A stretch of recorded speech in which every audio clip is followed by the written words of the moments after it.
We are live on Facebook and YouTube. It is the fun pre-show. Nobody's watching yet, thank goodness. But we got to do our sharing. In fact, I think we're going to see a couple of my studio lights are flickering, so I don't know if they're going to blow out midstream or not. I don't know what's going on with that. You'll be in the dark. I don't think that necessarily, but come on, where are you? There it is. Okay.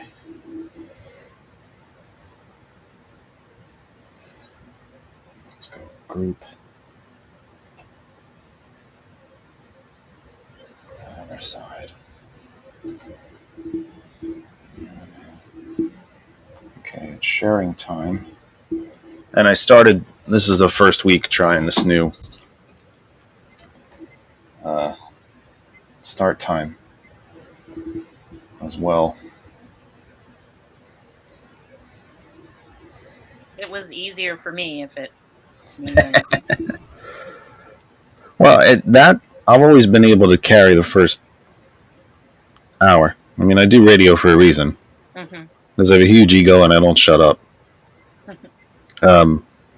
So that's never been the issue. I just find myself a couple hours in with just nothing left to talk about. And there's a show after me, so the closer I can carry to his show, the better. Yeah, they're really flickering. I don't know what the hell's going on with those lights. Are you having bad weather? We are expecting more storms. Yes, we don't get rain. You're in Pennsylvania, right? Yeah. Yeah, the Northeast. Yeah, we don't get rain. We just get massive storms, funnel clouds. Yeah. I've been trying to get my husband back to Orlando. We're up in Massachusetts, so he was stuck in the airport in Providence. I think they took off. Let's keep our fingers crossed. Yeah, it was raining like crazy, wasn't it? Yeah, up there, too. I guess. I was watching a tiny bit of the Eagles. I'm not an Eagles fan. I'm a Giants fan. But I was watching a tiny bit of them before I came up, and it was raining like crazy in Foxborough. Just heaving down. Just absolutely heaving down rain. It looked like an English football match, to be honest. It was, I mean, really, it's just...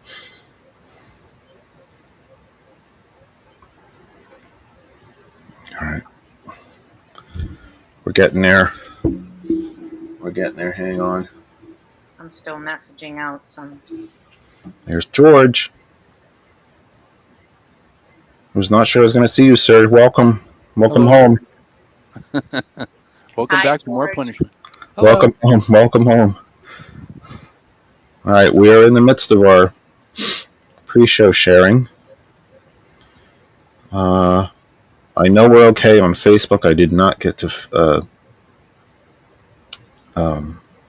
YouTube yet. So I don't know if we're up there quite yet. I'll check. Stand by.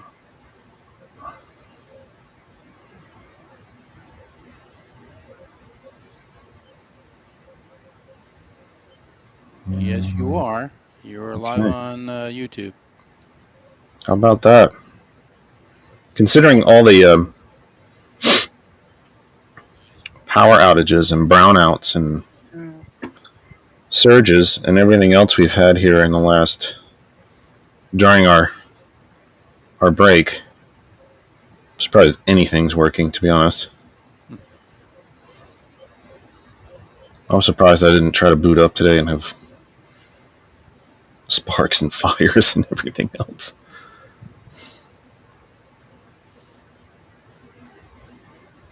I've been trying to assist a teacher who is most likely going to be fired this week. Well, not good. You know, that's what she gets for trying to teach It's a man. for trying to teach honesty in Florida. How dare she? Well, it's a man, and they've been out to get him. And now they have this little tiny bit what they think is evidence, but it's freedom of speech. So we're fighting. That's all they need. We are fighting. We really, honestly, no hyperbole intended. Truly, we have to, sadly, come to the realization that there is a functioning fascist state inside of our own union, and that's a frightening thing. Mm-hmm. Something is off. Oh, I got 3 minutes. Okay.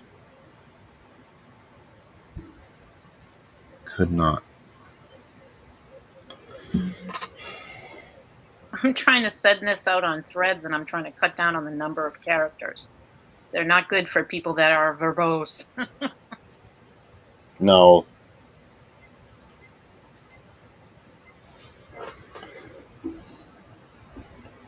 Well, I got blocked from sharing again. I had a whole TikTok made about me today. Woohoo! Oh, cool. Big time. I made a TikTok about you. You have to send me that link. I haven't seen it. Really? No, it's just the 60-second show promotion. That's nothing else. Okay. Yeah, it's not anything else. Hey, George, I've been blocked from sharing on Facebook again. Oh, good. You're in the top 10. Yep. Apparently. You know, when I was sharing show promotions, I had a chance to immediately appeal. And well, it said I'm restricted for an hour, so at least an hour into the program, I guess I can do it. Okay, we are less than a minute away, gang. God, Facebook, I swear to Christ. I was doing my show promotions. I'll tell this story quick before we officially begin. And it stopped me. It said you're spamming people and all that stuff. And I got a notification. I could immediately tap on it. Asked me to enter one of those like blurry, scribbly codes. I did that. It sent, is this your phone number? Yes. They sent me a 6-digit code. I typed it back in. They said, okay, we are fine. Now we know it's you for all intent and purpose. I can't do that now for whatever reason. I find that very, well, no, they don't. Let's be blunt. They absolutely don't. Because in the past you've shared the show with over 1,000 people while using all their bandwidth and not paying for it. So. Well, that is part of it. There's no question. Absolutely no question about it. That is part of it. Okay, 6:01. What do you say we kick this thing off? Get back to actually, wait, I'm going to do something very quick. Just to tell you, the banner behind you that says Stop Moms for Liberty is backward. Is backwards. What is it? Yeah, well, on your... It's because your camera's... Can I adjust my camera? Probably. You can probably flip it, but that's all right. You do what you need to do. We're going to get started. Well, I think they'll get the gist. I apologize for that. It's not intentional. Yeah. All right, let's... There, so. What do you say we kick this thing off, kids? Sounds good. 3, 2, fun.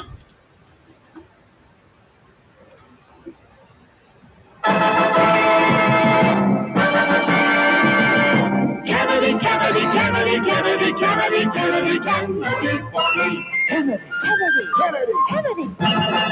Do you want a man for president who's seasoned through and through, but not so doggone seasoned that he won't try something new? A man who's old enough to know and young enough to do. Well, it's up to you, it's up to you. It's strictly up to you. But it's Kennedy, Kennedy, Kennedy, Kennedy, Kennedy, Kennedy, Kennedy for me. Kennedy, Kennedy, Kennedy, Kennedy. Do you want a man with spirit who is not afraid to fight? A man whose record shows that he will fight for what is right. A loyal man who'll bring the job a fresh new point of view. Well, it's up to you, it's up to you. It's strictly up to you. Because it's Kennedy, Kennedy, Kennedy, Kennedy, Kennedy, Kennedy, Kennedy for me. Kennedy, Kennedy, Kennedy, Kennedy. And do you deny to any man the right he's guaranteed to be elected president, no matter what his creed? It's promised in the Bill of Rights to which we must be true. So it's up to you, it's up to you. It's strictly up to you. And it's Kennedy, Kennedy, Kennedy, Kennedy, Kennedy, Kennedy, Kennedy for me. Kennedy, Kennedy, Kennedy, Kennedy. Do you like a man who answers straight, a man who's always fair? We'll measure him against the others, and when you compare, you cast your vote for Kennedy and the change that's overdue. So it's up to you, it's up to you, it's strictly up to you. Yes, it's Kennedy, Kennedy, Kennedy, Kennedy, Kennedy, Kennedy, Kennedy for me. Kennedy, Kennedy, Kennedy, Kennedy, Kennedy,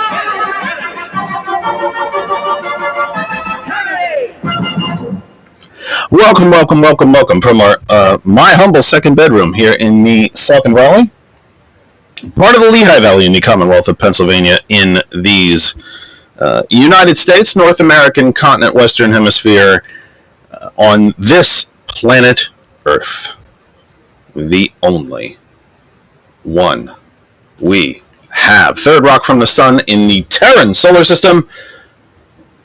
This is the Kennedy Effect, back live with you for the 10th of September, 2023. Welcome back to my humble,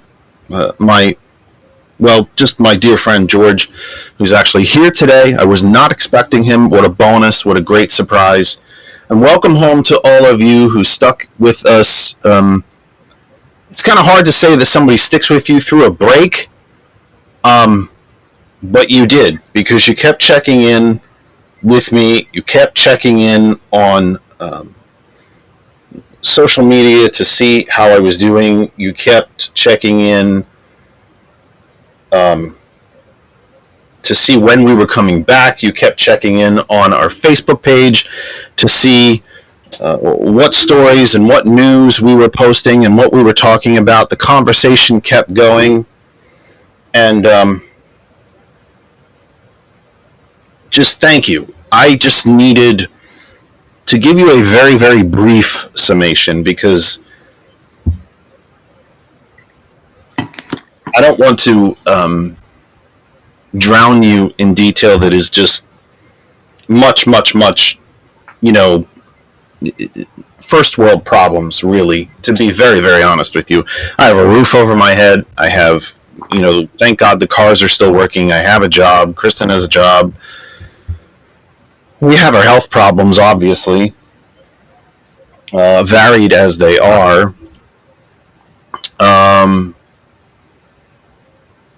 Both physical and mental. We just needed a break. And I needed a break. And so, you know what? I took it. It was a long one, I get it. I think we've been away from you for, a month, I think. I think it's right around a month. I think August 9th was the last time that we were with you. And I just needed it. And now I'm trying to do 1,000 things at once. What a shocker. Jeff's trying to do 1,000 things at once when he's trying to be on the air. And I just needed to take a breath. I needed to step away from it. I needed to not have the impending pressure, if you will, of having to put this all together. And again, these are first world problems. Let's just be honest. I have I've got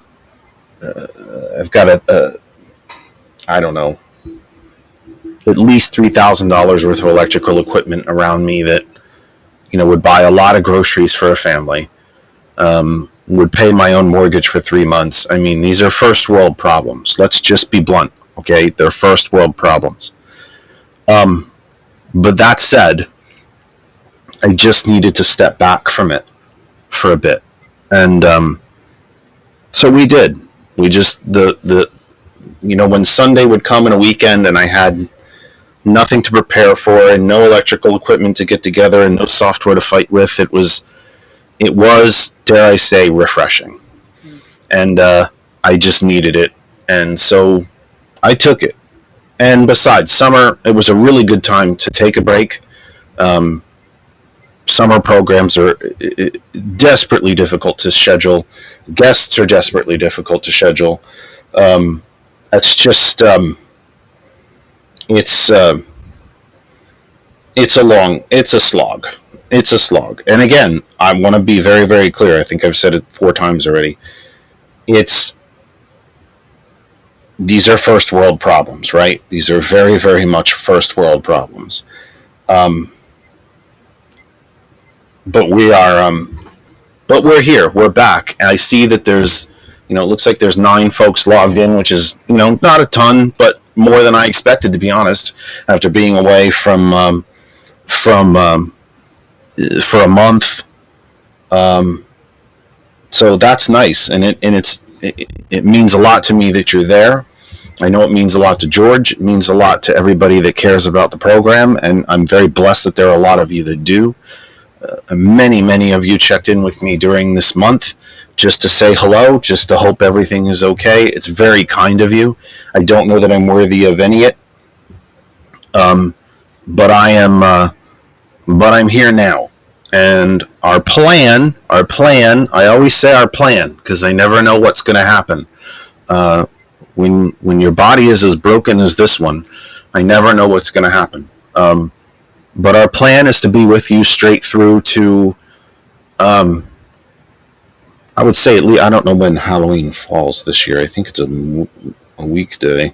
That's a Tuesday. So our plan is to be with you right through at least to Election Day and to Thanksgiving. I don't know if we'll actually do that. Health always gets in the way. I might have to work a day or something like that. But our plan is to be with you each Sunday straight through to Election Day and through to Thanksgiving. And then, of course, it gets very choppy during the holidays. We always take Thanksgiving off. We take Christmas and New Year's off, and then we come back with you. And before you know it, it's going to be 2024, and it's going to be wall-to-wall politics. It will be absolutely wall-to-wall politics. And so it won't stop. It will be busy. 2024 is going to be a very busy year. So let me add this to you as well. This is very interesting. It's not interesting. It's geeky interesting. And if you followed the program and you know how much I fight with this crap, you'll kind of think it's interesting. So I was very lucky that when I came up here, Kristen's been working here in the office, and she's been using some of the equipment that I use for the program. Not all of it, but some. And it's cool. That's fine. Not complaining a bit. It's actually kind of good to keep everything running a bit. And, these are not exactly mechanical devices, but the more you use them, they do tend to run better when they don't sit. As long as you clear the memory out every now and then. But that said, I came up here at, I think, 3 o'clock to boot everything up and make sure everything was running. And it was seamless. I mean, everything just started running. It was lovely. George can attest, I was shocked. Because I never think anything's going to work. That's why I came up here 3 hours before we were signing on. I'm surprised I didn't do all this Friday night, and then again Saturday, and then again 3 hours before we signed on. But everything seems to be running fine. And then I sat down, Liz joined, George joined, and then things have started to go wonky. If you can hear it in my microphone, I sound like I'm really, really overdoing it. It's a little, I'm getting a weird sort of like distortion back in through my own headphones, although I think I may have solved that for now. 2 of my studio lights which for you on your screen looking at me would be appearing on the left hand of my square, are we have a little Saturday Night Fever action going on. They're kind of blinky. And in and out. If you see me break into something, I'm not dancing. I have no rhythm whatsoever. But if you see me break into a quick, that's because the lights are kind of dodgy. During the month that we were out, we're very lucky that Kristen and I live in a very lovely townhouse complex. I've reached an age where, as much as I miss landscaping and yard work and making my home look, unique and things like that, I don't really have the body for it anymore. So we live in a lovely townhouse complex, and a lot of that stuff is taken care of for us. And one of the very ingenious things that they did when they built this complex in the late 80s, early 90s, the construction date I think is always listed as 1990, but I think that's when first folks moved in. Even though they weren't obviously they were done, so you begin construction before that and all that good stuff. I don't have to explain to everybody what construction is. They buried the power lines. So we don't have telephone poles with lines with wires hanging all over the place here, which is really nice. But of course, the power coming into the complex is still on lines. So we've lost power here in the last month probably a half a dozen times. And if you drive down the road, the main drag that our complex is kind of located on, you will still see branches hanging on wires, and the wires look like a big smile. And PPL has done absolutely F all about it. I mean, they're just waiting for an explosion, fire, or for the power to be cut out again. And then, of course, it'll take 12 hours for them to rewire it, and then they'll raise our rates again because they had to pay guys time to do it instead of just cut the tree. And I don't like to see trees cut more than anybody else, but sometimes you just have to do a little pruning and trimming. But we've probably lost power here about a half a dozen times in the last month. The internet is now going out about every 36 hours. So if we disappear, you'll know why.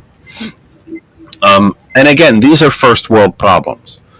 These are things that, if you live in some of the neighborhoods of Allentown or Philadelphia, and you're just trying to keep a roof over your head, everything that I'm kind of bitching about right now just seems really, really trite, very small. And I suppose it is. In the grand scheme of things, I suppose it is. But it's just all part of the fun that we might be dealing with tonight. As we return to you, now it looks like all my studio lights are starting to flicker, so that's awesome. The good thing is that the actual built-in overhead light in this room, the lovely 90s, it's not that bad, it's probably a little more new than that, maybe early 2000s style light, is perfectly steady. But all of my studio lights are flickering, so it might get a little darker in here. You might see some disco action. Feel free to break into your favorite 70s of your choice. So I just wanted to let you know about that. Let's get to the business end of the program. Welcome home. This is the Kennedy Effect, and we are live for the 10th of September, 2023, after an extended break. We missed you. And thank you all for being there. Let me, as always, not just encourage you, but damn near beg you to please continue to share the program, share our show announcements, invite people to the group page, let them see what we're doing. Whether they agree or not actually really isn't the point. The point is that we talk to each other and that we have these tough conversations. You can find us on Facebook at our Facebook group is That Other Side of Information, That Other Side of Information, wherever you might be watching on the 103 different places I was able to share to before Facebook cut me off right before the program to share yet again. I've been stifled yet again. I've only got about 3 more places I need to share to, and I think I can do that in another 45 minutes or so. I think I'm blocked for like an hour, but wherever you might be watching, please feel free to stay there. Enjoy at that group. If you would like to come and interact with us, come to my own personal Facebook, Jeff Kennedy, or That Other Side of Information. The way that Restream works is I'm supposed to be able to see your comments pretty much wherever you post them, but it doesn't always work that way. We are also live right now on our YouTube channel, youtube.com/That Other Side of Information. You can put your comments in there too, and I will see them. In fact, that is where Bettina has placed her comment because she couldn't get into Facebook again. Well, welcome to the family, Bettina, because I couldn't either, and it's my freaking program. I could only share it before they cut me off, so thanks for trying out the YouTube channel. As Bettina will now tell you, or can tell you now, since she's on our YouTube channel, when you go to our YouTube channel, you will find not just this live program, but our entire library. Every episode of this program is there. And I think George will correct me, of course, as he does very, very often, as I have to have him do way too often. I think some of our weird, silly, ridiculous tests, like technical tests and stuff, are there too. That is some funny stuff, if you will, where we test technology and it doesn't work, and then I lose my temper. The F-bomb abounds, if you will. The language gets quite a bit spicy and saucy. I threaten to throw computers. George talks me off a ledge. I think all of that stuff is actually there as well. But that's a neat thing. Check out our YouTube channel, That Other Side of Information. You can watch us anywhere that we've been shared on Facebook and on our YouTube channel as well. And to all of the groups, individual people, national pages, local pages, private groups, public groups, you name it, in the Facebook universe that allow us to place our program there, and to the people that share it out, thank you, thank you, thank you, thank you. We could not do it without you. So I hope you'll check it out there. Hot101.net. We have missed you very, very much. In fact, I'm not so sure that our kind of funky lighting thing that's happening and power fluctuations aren't part of why we had trouble logging on to Hot 101 straight at 5.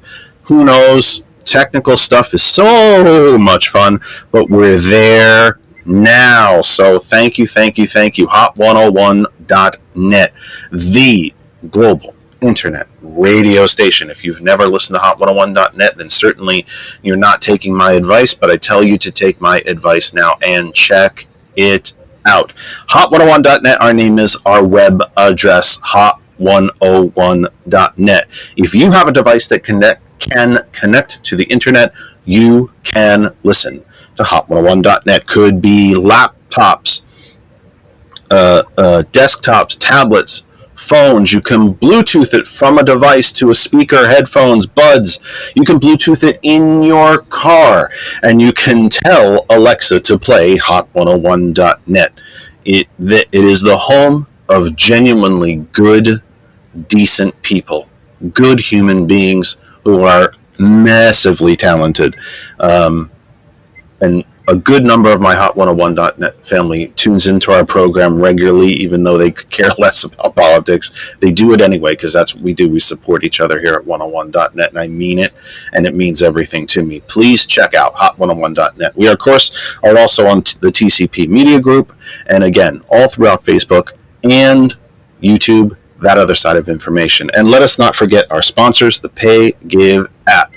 Pay Give app, you can go there, buy gift cards, the prepaid cards, make purchases. When you buy stuff, you have to pay for it. But when you use the Pay Give app, you have the opportunity to designate a portion of that Cash App fee to a charity or even a candidate of your choice. The Pay Give app, check it out. Look for it, www.paygive.org. I think it's a .org, or just go to the Apple App Store, Google Play Store, and look for the Pay Give app. You have to buy things. When you do, you pay for them. When you do, you can designate a portion of your purchase to the charity or even candidate or cause of your choice. The Pay Give app, you have to pay for things. Why not give while you do it? Let's get to the meat of the program, shall we? As we return to you for the first time in a month, and as George returns, the real talent behind the program, as George returns to you for the first time in a month, we welcome back a friend of the program and a member of our program family, and that's Liz Mikitarian, the founder of Stop Moms for Liberty. As you can see, the very bright banner behind you, Stop Moms for Liberty. Moms for Liberty. Now, if you saw the program where Liz joins us the first time, you may know some of what we're going to cover here, but we're going to cover it all again anyway. But we also have, you will know that whenever we have a guest here, I tell them at the end of their visit to come back when they have something that needs to be shared with our audience. Well, there's new things to be shared with our audience, including some Moms for Liberty chapters that don't want to be kind of identified with that anymore, even though they are still doing the exact same stuff. We've taken off some of the battle fatigues and put on suits and ties, and we're running for office. And other chapters are now having security provided to them by Oath Keepers and Proud Boys. And the money for them is coming from the same sources. We're going to cover all of that with you this evening. The phone line will be open later in the program. No, even after a month, I have not solved the phone program, so we're going to use this little funky stand and hold it up to the microphone and all that fun stuff. Liz will hear you, George will hear you, I will hear you. You will hear me. You would need to get off the phone back again to actually hear Liz respond to your answers. It's not convenient, it's not smooth, it's kind of wonky, but after a month I still have not been able to solve how to get the phone program to work with Restream. But that said, we will press on. Keep calm and carry on, right, everyone? Keep calm and carry on. So Liz, welcome back to the program after a very, very long intro. Thank you for being so patient, and welcome home. Welcome back to the family. Thanks for being here. Well, thank you. I know you're doing good work, so always welcome to come on. Welcome back to the family. Well, let me here. First off, I know you're doing good work. Because I knew I forgot to do that. Boy, I forgot to turn down one of the other devices, the monitoring device. Boy, it's like I never did this before. Lots of people know who you are from your first visit here, but for those who may not be familiar with you, who is Liz Mikitarian, and how did you get here? Well, apparently I'm the big bad wolf based on how I'm being kept. But the real story is I am simply a retired kindergarten teacher who lives in the same county where Moms for Liberty was born, and didn't think much of it like most of the people in my community. Didn't really think anything, but as we know, the powers that be on the national level got their hooks into that organization, and it has become a very dangerous movement across the country. And so retired, but still a big advocate for public education, for all students, for inclusion, for equity and equality. And I kind of am in the place in my life where I feel like these attacks are denigrating the profession that I dedicated my life to. I spent my life taking care of other people's children, and now to have quote unquote parents make such derogatory statements and do such really horrific actions against folks that are very similar to me, are dedicating their lives to children, and it needs to stop. And it will stop one way or the other. And I'm in a position where I can't be fired for what I say. Our movement is not a 501c3, so we have no requirements as to, reporting or whatever. So our whole movement is, at its mission, to connect those on the ground that are doing the work. We started out with just Little Brevard County, where I live. It grew across. Oh, there goes my sign. Now we don't have to worry about it being upside down. Oh boy! Oh well, guess what? Oh gosh, that means the religious folks are going to go. See, that's a sign. It's going down. That's a sign. Oh my god. So, the movement is growing. I don't have the exact number. We're anywhere between 17 and 20,000 people at this point across the country. It's grown exponentially. We started in Brevard, as I started to say, and we grew across the state of Florida into other districts that found out what was going on. I like George's comment in the private chat. And then as others, I started reaching out to other states to think, well, certainly they must, have some of the same issues that we're facing here in Florida and have some of the same belief systems that we have, so that we would, be able to see and make those connections. And that was the trick, to start getting people connected across the country that are doing work. So we have people from California talking to people from Massachusetts, and they're sharing sometimes horror stories of things that have happened, but also sharing strategies and things that are working in different places. And we've become the biggest quote unquote enemy of Moms for Liberty. To this day, people say, oh, your name is so negative, but that is our complete mission statement. Stop Moms for Liberty is our mission. And we know that it's larger than Moms for Liberty. We know that this is an extremist right-wing attack against America. But Moms for Liberty is I'll say, the wolf in sheep's clothing. They have, shrouded themselves in cute T-shirts and say that they're just, little parents that are concerned about their children. But this is a much bigger push, and as you said, it's connected to some deep pockets, and its ultimate goal is to shut down the public education system across the country. Now you might ask, well, that might be so boldest to interrupt you right there. What you just said, there's no hyperbole there. No, this is not an attention-seeking statement. This is not a press-seeking statement. This is not a, look at me, look at me, look at me. These folks, and if I can be so immature as to ask you to repeat yourself, this group does the ultimate goal of this group and those that own them. Let's be honest, they're owned. They're bought and paid for, right? And the powers that are pushing this, the rich, the DeVos family, Koch network, among many others, sadly. I think there's the Religious Foundation. I'm blanking on their name right now. It's not the Foundation for a Better Life. There's somebody. It's one of those. I'm blanking on it at the moment, but yeah, the moral majority is more behind this moving forward, and they have all different names now. They might say that they are concerned for children's welfare, concerned for their quality of their education, educational diversity, blah, blah, blah, blah, blah, in plain English. The ultimate goal of this is very, very clear and very, very plain, and it is to not just change or even defund or insert proper term here. It is to end public education in the United States.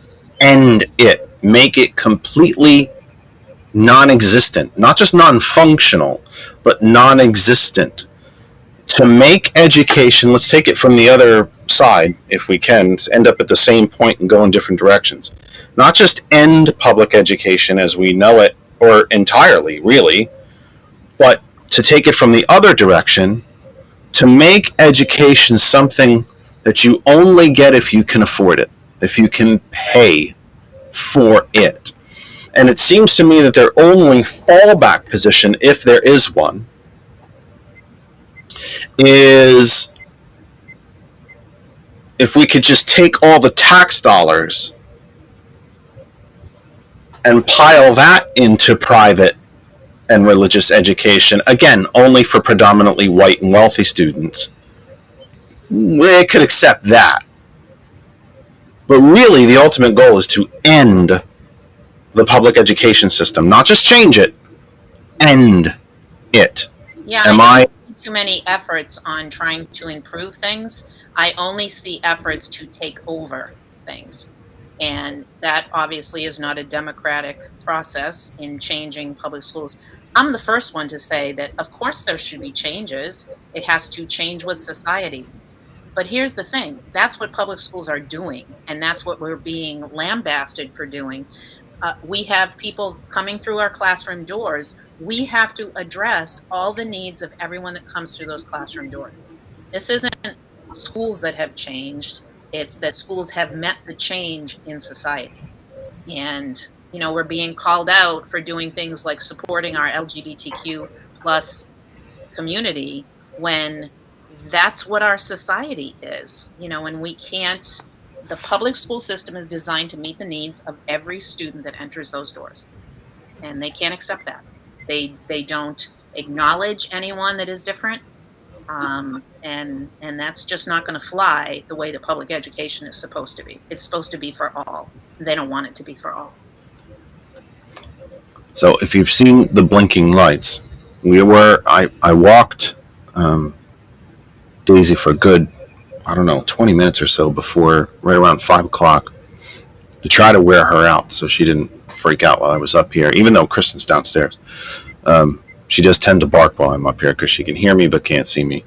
And we finished up just in time because it seemed as if a very dark set of clouds was coming over. And even though I have the curtains drawn over here, I can kind of tell outside what the light is looking like. It's getting darker.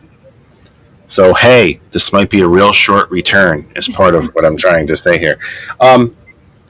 Even though we've covered this in your last visit, if we could just briefly recover, so to speak, what is Moms for Liberty? We've established that they're trying to end public education in the country. We get that part of it. But who are they? Where did they start? Where is this coming from? What's the brief overview on them? Sure. The three founders were affiliated with school boards, all three of them. One who is no longer quote unquote affiliated, even though we know that she still is the chair of the Sarasota, Florida school board.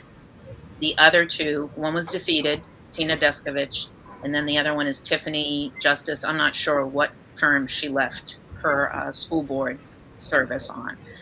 So those three supposedly got together. Well, the one that is in Sarasota's husband is in charge of the Republican Party in the state of Florida.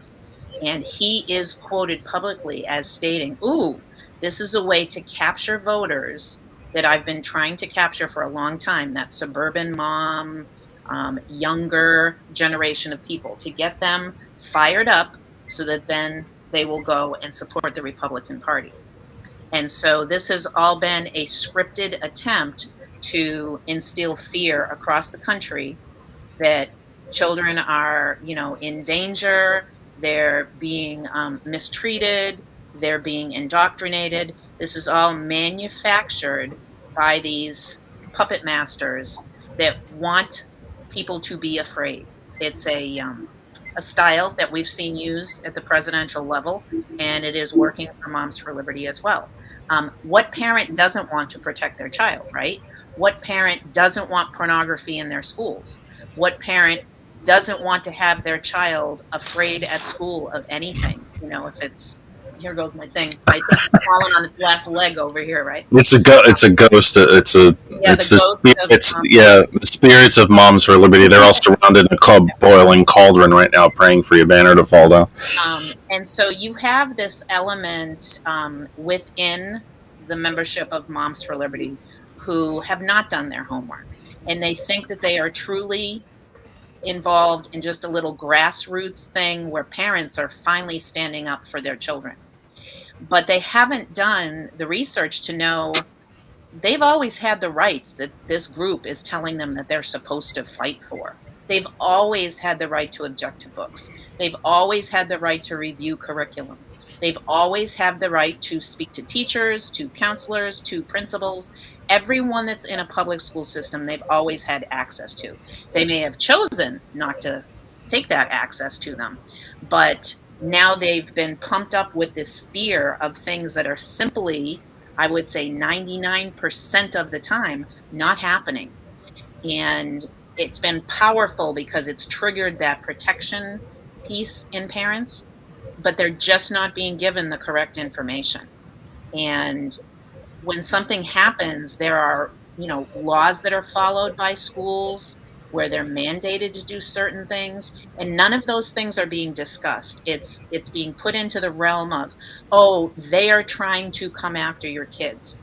I will bet my life on the fact that there isn't a single, I'd say person, but definitely never a teacher that is trying to make a child become gay. It doesn't work that way. It just doesn't. And to say that, yeah, that could instill fear that you think you're going to send your child to a school and they'll either make them gay or they'll make them, an advocate for minority populations, whatever, right? So that fear is continually pumped in by false information, by a very structured process. They have talking points from the national level that I've seen myself are being used across the country.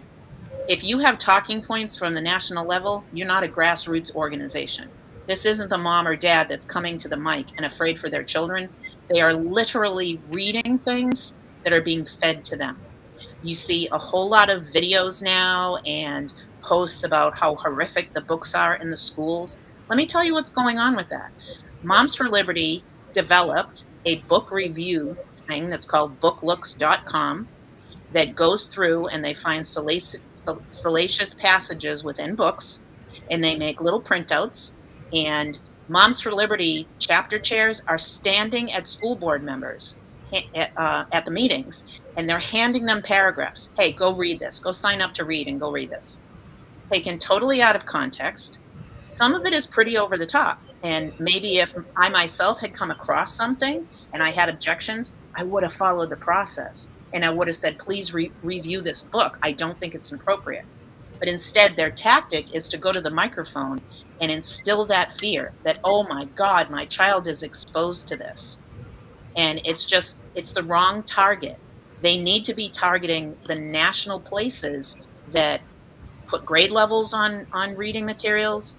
But isn't that the whole point? So you're describing what would be the logical and proper way for them to address what can, I think, easily be said is legitimate concerns. Absolutely, they have. If you're concerned about it, then as you mentioned, public school board meetings. School boards are elected positions. They are open to the public.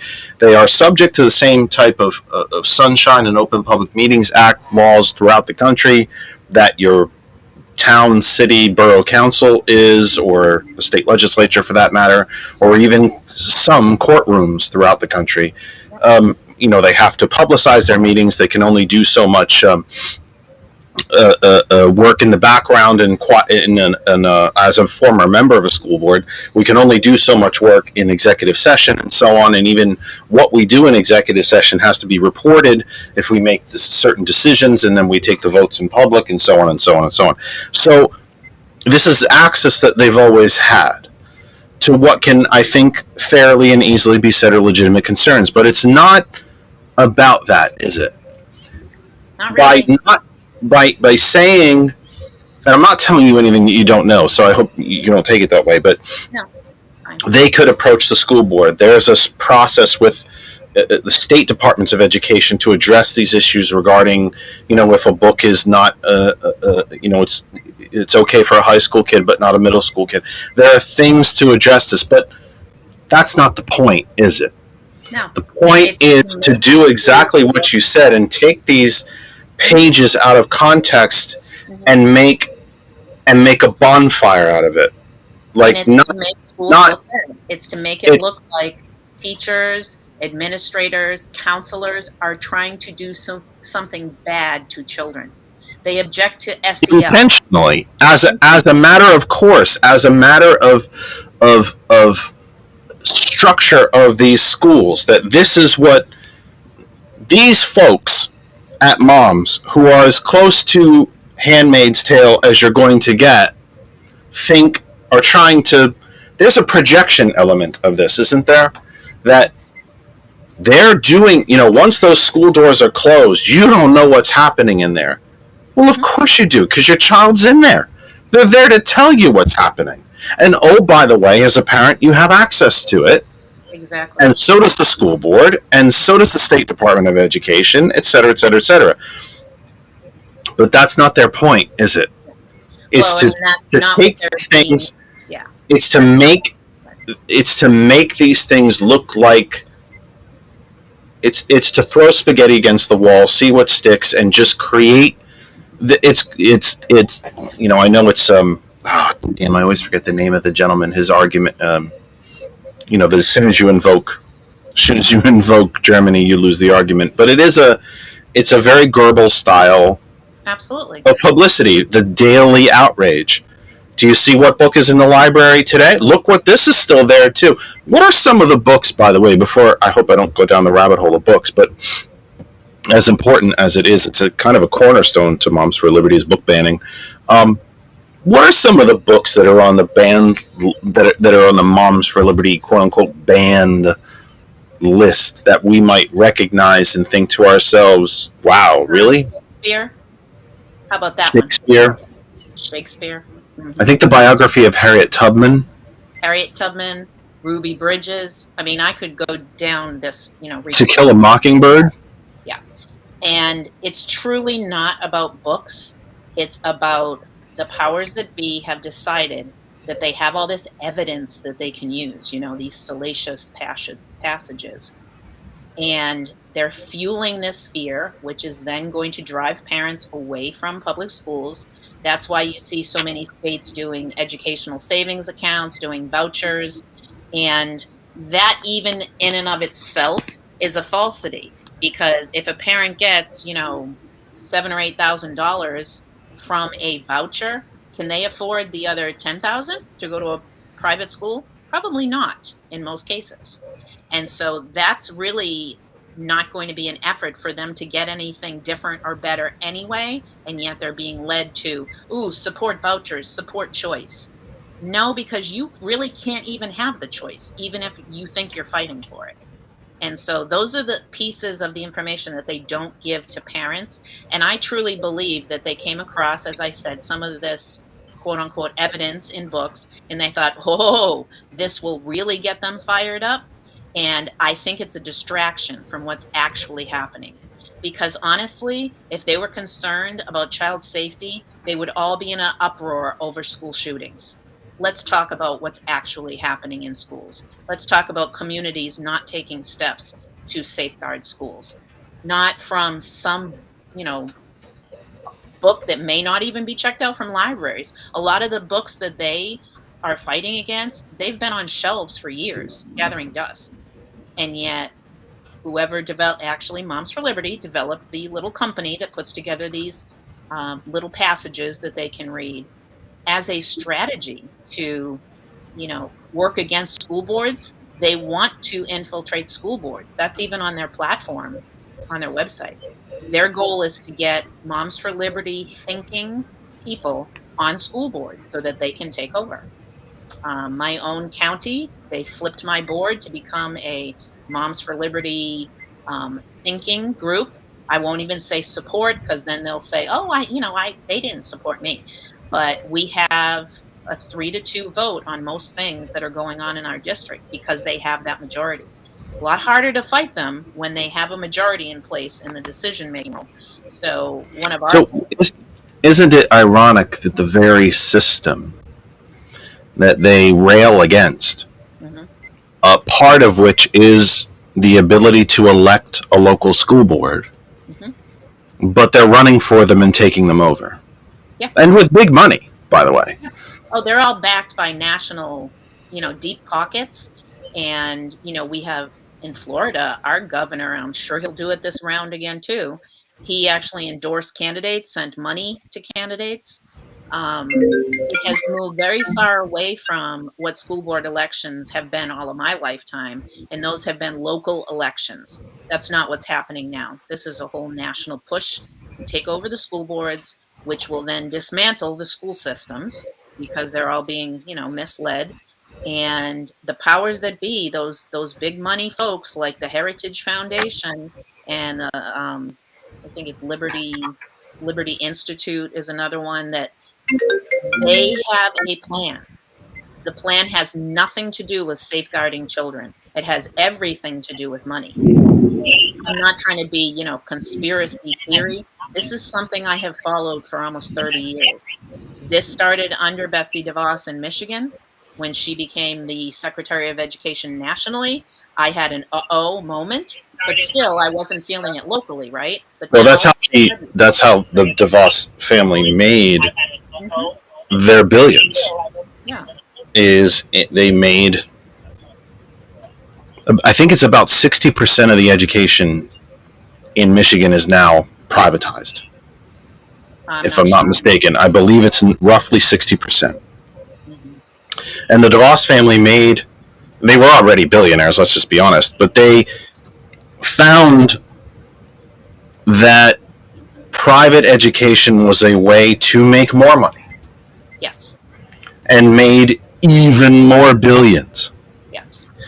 And that's why Trump put her in charge of the Department of Education. Right. Trump put her in charge of a government, of a cabinet level federal governmental department that she herself said, prior to her nomination, of course, did not want to exist and should not exist and is not a function of the federal government. And she's still saying education, one of Moms for Liberty's positions as well. Right. The federal government. And there's no accident there. She's paying for moms, or at least one of the ones is paying for moms. And their group takes on, is that thunder in my area? Bloody hell, we are gonna get whomped. Is that where that's coming from? Do you hear that thunder? That's fantastic. Wow. God, we're getting... Again, anyway, sorry for the distraction, but I can hear it. I got these on and I can hear the thunder. Wow. That's fantastic. Unless it's no, George is muted. He's always mutes himself. He's great that way. It's coming from somewhere. We must be hammered again. As a lifetime educator, I've had my concerns about the Federal Department of Education, as well as each of the states that I've lived in, right? You also always should question systems, because that's what system improvement is about. But I have to say, and I'm hoping that they start chiming in more, all of the advocates for any students with special needs need to be all over what's going on right now. Because if they do away with the Federal Department of Education, that does away with services for children. And we have these, very kind of awful people even coming to microphones and saying that kids should not be going to school together. That, those kids should not be in the same school as my kids. And this is thinking... They're saying in so many words that any child that is not... I'm going to choose my words carefully. I don't have to. Any child that is not fully abled, and I'm sure I'll get some blowback for that term, but that is not... Any child that does not have any type of disability, they can get schooling. Everyone else, you're just cannon fodder. Yeah, it's other. If you have any type of disability, mental, emotional, physical, developmental, you just don't count. You don't count. We do have target that don't count, unfortunately. And when you have someone, I think it's odd because I didn't recognize the number straight away, but I think it is who I think it is. We do have a caller, and because I think it's who I think it is, I'm going to let him talk. And I know you held on for a while, and I know you're listening in the background, and I have the phone right up against the microphone, so hopefully we'll hear you. Caller, give me your first name and where you're calling from, please. Gary Brown. Hey, Gary, it's okay. I thought it was Randall. I got it wrong. It's Gary. Welcome home, my friend. Welcome home. Thank you. Calling from East Hensville, school district area. And tell people where that is roughly, please, Gary. The 41st district of here in Lancaster, Pennsylvania. So you're in it. It's near Hemphill, which is off of 283 and 30. So you're in the Lancaster, Pennsylvania. Right, south near the health campus. South Central PA, not too far from the Maryland, not too far north of the Maryland border, Lancaster area, Amish country, if you will. Great. Okay, so go ahead. What did you want to? Well, I had a situation here in school, the school district, where because I'm not from Lancaster, I came from the Washington, D.C. area, and I sort of understand how procurement is done. I basically filed a complaint about the school district, the money that was being used for COVID care money and how it was being used in the schools. For example, the books my kid was using at home came from a warehouse somewhere, and it came from IU 13, and they were a bit antiquated. So knowing what I felt was the federal law, and I knew the law, I filed federal complaints, and that got me, because I knew that they were using federal funds.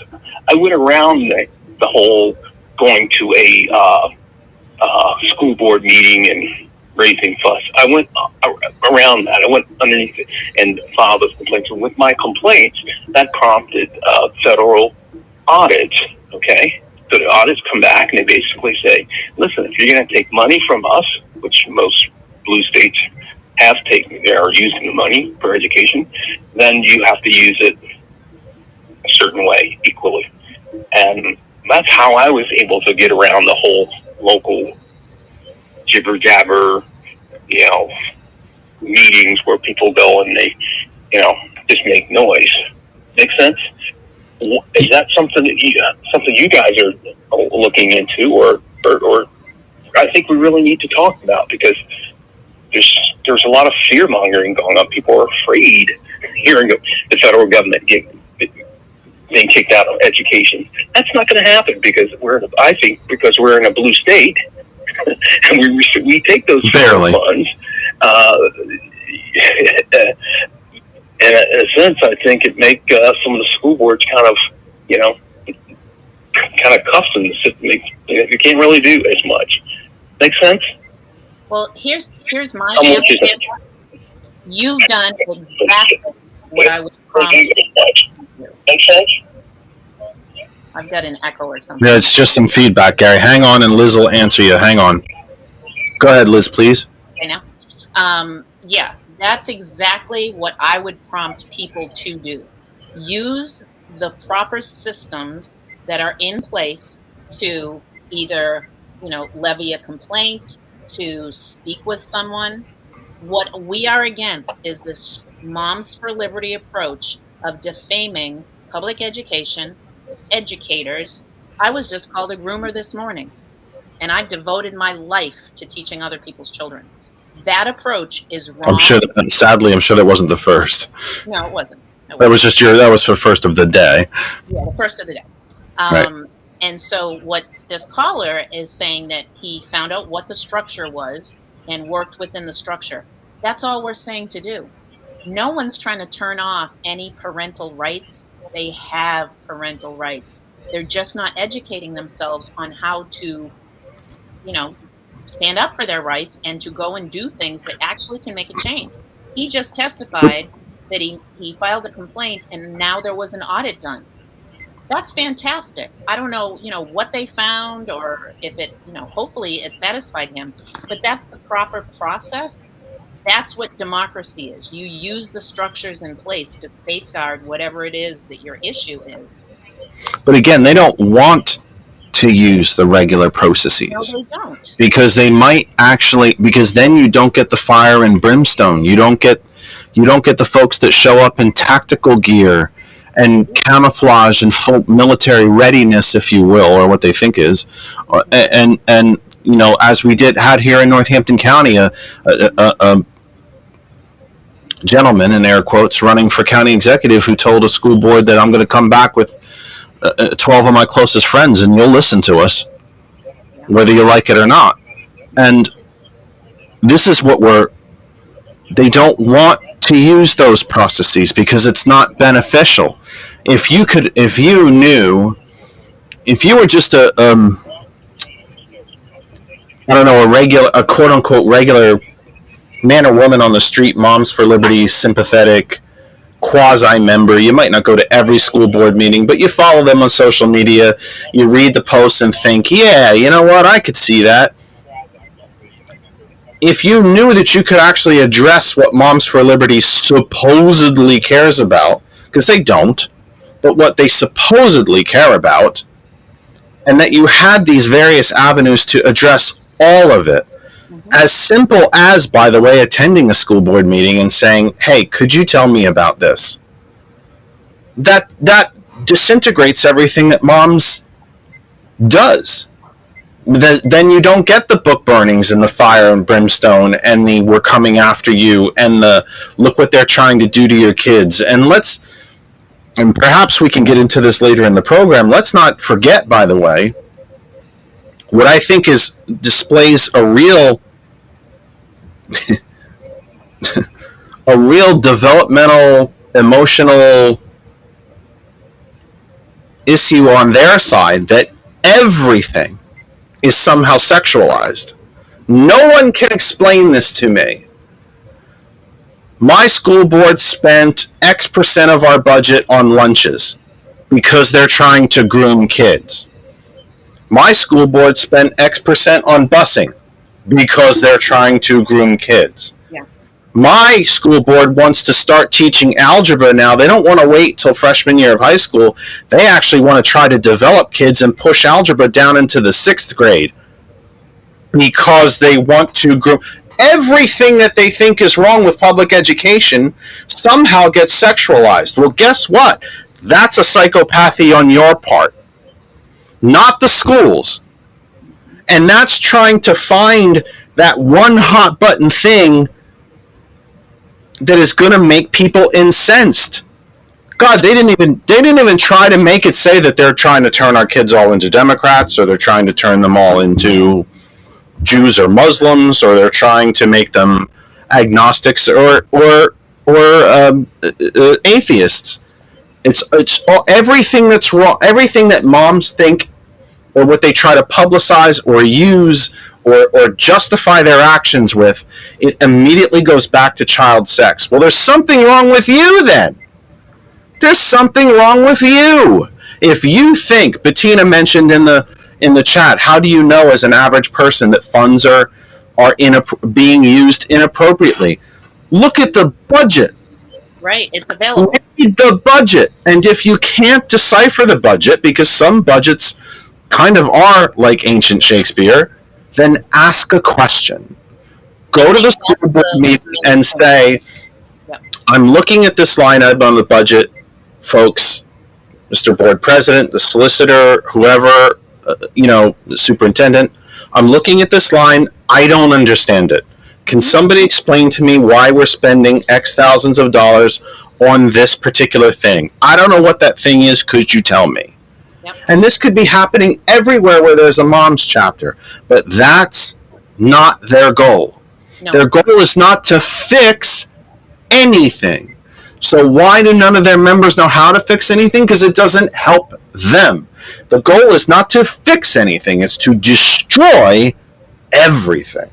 Yep, you're absolutely correct. Let me turn the volume back up on the phone. Gary, if you have anything else to add. You may have been talking, Gary, and I didn't hear it, and I apologize. Why did I do that to you, Gary? Because you're trying to listen to Liz, and then it's reverberating through. So please forgive me. The tech has just not been friendly, and I haven't been able to solve it in 5 weeks. So I'm going to turn the volume back up. If you'd like to continue to talk to Liz, please do so. If you're there, Gary. Okay, I'm here. Sorry, I know it's very ineloquent. Everything you said. I know it's very cheapish looking. I just can't fix it. I don't know how to fix the damn thing. So we got to do what we got to do. Let me just say this, because I lived inside the Beltway, I know how to make things happen underground. No, I'm also a protected class. And one of the things that I was most concerned about in my kid's school was there was no Black history. There was no, the social studies was all somehow biblically driven in its stories, and the books were antiquated. So because I did work on the state of Maryland contract with an IT company, I understand how the funds are, all that. So I was able to file my complaints, follow up. Now here's what's happened. What has become of it? Yeah. We start the new school year and we go in, and guess what? There's Black history banners up on the wall, and there's all the solutions. So with that, I'm happy. But I just want to add that my goal is what I want to be able to do is help people do the same that I've done. As some time ago, I heard a lot of people at these meetings, they're getting all worked up, getting their blood pressure up, all worked up about things. And I'm like, no, this is the way you do it. Because if they're going to receive federal funds, I don't care what your school board, who they look like, okay? If you have a governor who will receive federal dollars, okay, CARE Act, whatever, for these schools, and they take the money, which they have to take the money, and they use it, they're going to be held accountable to the Constitution. They're going to be held accountable to federal law. So all of this jibber jabber over who's going to be the city council person, who's going to all that, I work around that. All of those little 501c3 ladies, they don't understand. There's ways to tackle those faith-based little lady groups as well. Okay. I have ways. I've learned from years being in the Washington D.C. area how to go after them. This is Gary, would you agree with me? And you don't have to. God knows, no one has to agree with me. Would you agree with me, potentially, that that's not the point? Moms is not interested in solving anything. It's about burn it all down until there's nothing left, unless you're white and you got a pocket full of cash. There's nothing. They don't want to fix anything. Not only are they trying to build on problems that parents do regularly and sometimes even legitimately have with the school districts, they're creating these other myths out of thin air for the express purpose to just burn it all down. They don't want to fix it. Yeah, well, let me just say this: as a true Christian, we understand that they are self-destructive. They are mean people who hate themselves. They don't like themselves.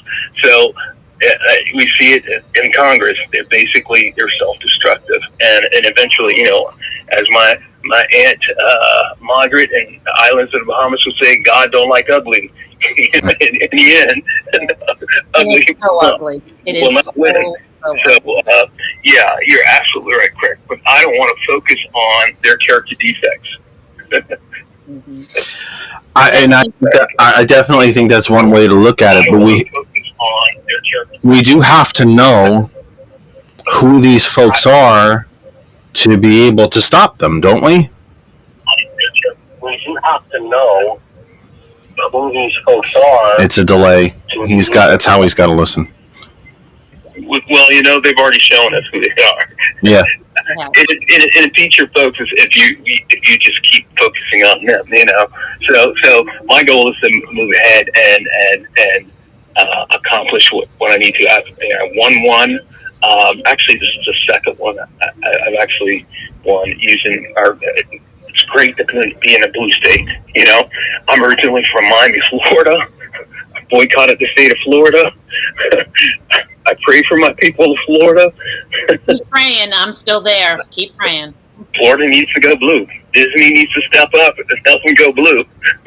You got it. So, but, I have to give you props. I'm not going to get myself all worked up about people who really do not like themselves. It was Gary Zukoff who says people who say mean things to do things, do mean things, they really don't like themselves.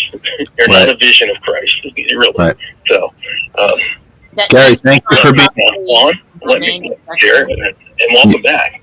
You got it. Thank you so much for being part of the program, and thanks for being patient with the fun technical bits. We'll continue to address everything that you had to say, and welcome home. Thanks so much for being here. I appreciate it. I just wanted to add, as Gary, I'm thinking about 41st again. All right, thanks. Okay. as Gary was, Talk to you soon. Running, that is. Bye. he hit on my pet reason for why I'm doing all of this work all day long, right? I am also Christian, and this is not Christianity that I've ever seen in my lifetime, and I'm pretty old. And there are ways to get what you want and to be Christian in doing that. And what they're saying is Christian really isn't. And, they're defaming the name of Christianity. And for those that are not believers, they're using all of this as fuel against Christians as an entity. And it's not that. They are extremists. They are extreme fundamentalists. And their actions are not what true followership is about, because all they do is hateful.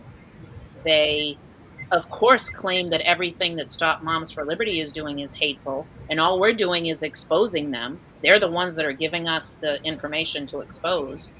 And I think he hit on a really key factor, and it's becoming very plain to see. There are some very troubled people that are being placed in leadership positions within Moms for Liberty. And those are people that we're exposing. If it means in legal ways, we will move forward with doing that. If it means in, filing police or authorities with the police or the authorities, we will move forward with that. This hateful attack on what we're doing will stop, because we don't share anything that's not true. We don't share anything that hasn't been researched. And we try very hard as a movement to set the tone of just being kind and being truthful and pushing forward with what we know to be best.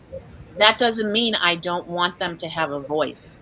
I want them to have a voice that isn't attacking a structure.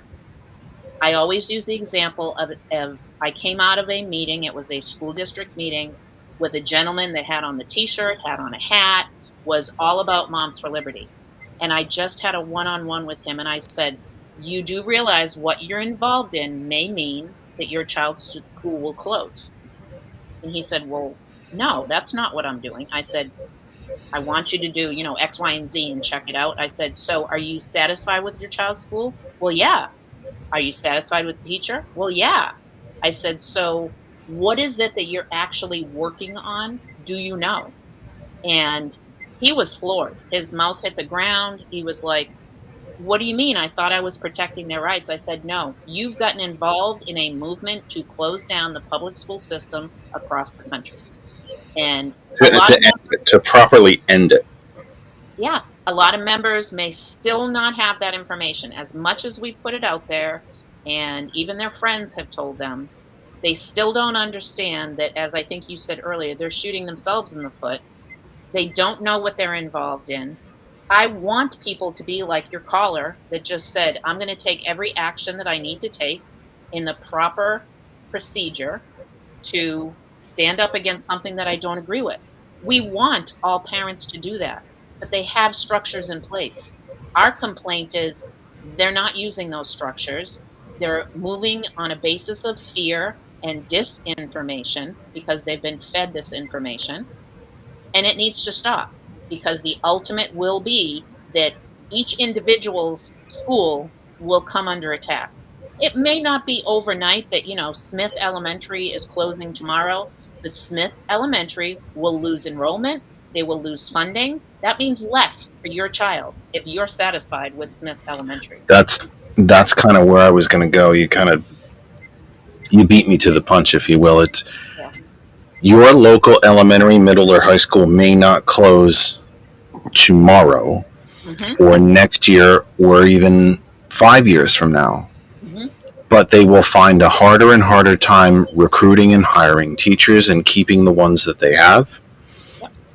They will have to continue to cut programs, including, and we know that it always starts with the what now is considered. It was all considered core curriculum when I was back in the dark ages when I was a kid, when even people saw their eyes saw in black and white, like music and arts and other types of economics classes, things like that. Those will be the first to get cut. God knows we'll probably always keep physical education classes because that's the single most important thing, God knows. And then it breaks it into the math and English and so on. We've already seen, and I want to get into this after I'm very late for a reset here, but I do want to get into the adoption of the Prager University curriculum in now 4 states and growing, which is a complete rewriting of American history and interpretation of the Constitution itself. So your school might not close tomorrow if these folks take over your school board, but you will watch the slow degradation of your school district. And the single most, it's not roads, proximity to an airport, proximity to a big city, and on and on and on and on. It's none of that. The single biggest contributor to your property value is the education system in your community or communities if several communities have gotten together to pay for or to contribute to it. That's it. That's it. If you'd ever like to sell your house and retire and move to Florida, not sure why you'd want to move to Florida at this point. Not sure why you ever did, to be honest, but other than visit it, no, but you live there. Nice. I have to defend my state. Used to be. It used to be a democratic state. Small d democratic state. Now it's a capital F fascist state.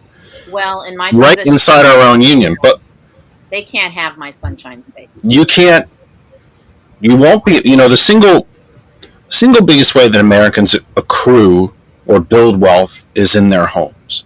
Right. Property values consistently increase. You bought the house for, my parents bought their house for $19,000 shortly after I was born in 1969. Now, the town that they're in, I don't think my mother would make too much money on it because the town itself has absolutely nothing.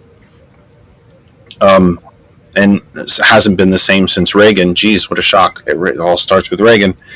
But even so, would probably get 6 figures for it. And after a $19,000 investment, that's not terrible. Then again, after, almost 50 years, I could say that's pretty shitty. But here in the Lehigh Valley, homes are still turning over every 4 days. And I bought my home for a certain amount of money. I could probably double it in 7 years. That's how most Americans accrue wealth. They sell that house, they take that money, and they move to a retirement area, whether it's Florida, Arizona, the Carolinas, or increasingly, by the way, out of the United States. Mexico, Costa Rica, Belize, so on and so on. The education system in your community is the single most determinative factor of the property values in your community. It's not roads, even as important as roads are. It's not proximity to a major city where there are high-paying jobs. It's your school systems. It's your school system. I'm very, very late for a show reset, so let's do it at 7:16 p.m. here on Sunday, September 10th, and the Kennedy effect has creeped back into your lives like a ghost. We won't go, like a zombie. We won't go away. They can't kill us. We're back with you after a late summer break, a very necessary late summer break. Fighting our way through some technical stuff as usual. We have flickering lights. I think there's still a thunderstorm going on outside. The thunder itself seems to have quieted down, but the effects are still around because even in the house, I can feel the humidity, and the lights are still flickering, so I think there's probably power issues in the area, in the valley as a whole. But we are back with you. We're very happy to be back with you, kind of getting back on the horse, finding my way around the technology and around the microphone and so on. Thank you all for being there and putting up with us and putting up with our long break and coming back to visit us We couldn't do it without you. We've shared the program to well over 100 places across the Facebook universe. Wherever you might be watching, stay right there and enjoy. If you would like to come to my personal timeline, Jeff Kennedy, and make comments, questions, etc., etc., etc., please do so. I will read them on the air. I always do. If you have questions, I will take them. I always do. Or you can go to our YouTube channel. We are live there as well, just like Bettina has. You can put your comments and questions in there, and I will see them. I will read them. I will ask you questions. I always do. Facebook.com and YouTube.com, that other side of information. But, again, you can stay and watch wherever you've been watching already. Stay right there. Enjoy. That's great. Every group, every individual, national page, local page, private groups, public groups, you name it. Thank you for allowing us to be there. We share all over the place, and you allow us to be there. We couldn't do it without you. But please feel free to come to our home group Facebook page, especially when we're not on the air, and follow the stories and news that we continue to talk about, even when we're not here. So that said, also, our YouTube channel, youtube.com, that other side of information. Hot101.net, so proud to be part of Hot101.net. Again, those storms and technical things around the area got me a little late on the Hot101.net, so if you kind of popped in the middle of the conversation, didn't know where we were, it's the Kennedy Effect. We're back live with you. You can listen to us quite literally around the world on one of the founders, originators of global internet radio, hot101.net. If you don't know how to listen to hot101.net, then you haven't been listening to me. Our name is our web address. There is no device on the planet. If you can connect to the internet, you can listen to hot101.net. That's every type of computer, tablet, phone, you name it. You can Bluetooth it to speakers, headphones, earbuds. You can Bluetooth it in the car, and you can tell Alexa to play hot101.net. Check out hot101.net. Coming up after us at 9 p.m. Eastern time here in the United States, because Hot 101 is global, so whatever time zone that is for you, 9 p.m. Eastern here in the United States, The Villain's View with our dear friend Sergeant Mac comes up following us at 9 p.m. We're also part of the TCP Media Group, and we're brought to you by our ever-loving sponsor, the Pay Give app. Go to the Pay Give app. It's a cash app, which it's also a place where you can buy gift cards to pay for things at all of the most major retailers on the planet. And a percentage of every transaction that you make, you can designate to a charity of your choice. There are children's charities, veterans charities, animal welfare charities. You have to pay for things. We all need things in life. We all buy things. We can also give when we pay. It's the PayGive app, paygive.org. The app is easier than the website. I think personally, they probably may not want to hear that, but I think the app is a little easier to use. Go to the App Store, Apple App Store, Google Play Store, PayGive app. You have to buy things. You have to pay for things. Why not give while you do it? Our phone is open. It is... Why am I forgetting my own phone number? It's over your shoulder, dummy. 227-2279. Wait, try that again. 267-227-9189. 267... Why am I doing this wrong? I've forgotten my own phone number. 267-227-9189. 267-227-9189. Gary already called. We will take your calls. It is a little messy on the call end. Let me be blunt. You will need to play with your volumes in the background so that we don't reverberate over the air. You will hear me. Liz will hear you. George will hear you. You will not hear them unless you continue to listen on the device behind you. Of course, there's a delay of almost, I think we're in the 30 to 40 second range on the delay. It gets a little confusing. I get it. It's not ideal. After 6 weeks, I still haven't been able to figure out the damn phone program. George and I are just going to have to chain ourselves this computer one night late when we can't sleep and see if we can get it fixed. But we will take your phone calls. Liz will hear you. She will respond to you. You can speak on your phone. I'll put it through the microphone. She'll hear you. Then go back to your radio and listen to the response. It's a little messy, but we can make it work. We can get through anything here. These are first world problems. So our guest is Liz Mikitarian, founder of Stop Moms for Liberty. We're talking about what the moms are up to, who they are, what they've been doing, including some new things that we're going to illuminate you on as we continue through. Crystal is kind enough to say on the YouTube chat that she is taking a break from making thousands of Stop Moms for Liberty stickers to watch Liz and talk about the movement. Crystal, welcome, and let this not be the only week that you check out our program. I hope you continue to come back and check us out each week. If I can get a heavy hitter like Liz Mikitarian, then you could check us out, Crystal. Take that. One thing I did want to ask about, something that you and I had the chance to talk about offline as we scheduled your appearance here, is that you mentioned some of the new, quote unquote, new things that the moms are up to, including chapters where they're no longer using the name Moms for Liberty. You can tell us what some of the new names are, and that some of the folks are taking off their military fatigues when they dress up and play soldier and putting on suits and ties, and they're running for school boards and publicly denying their affiliation with moms.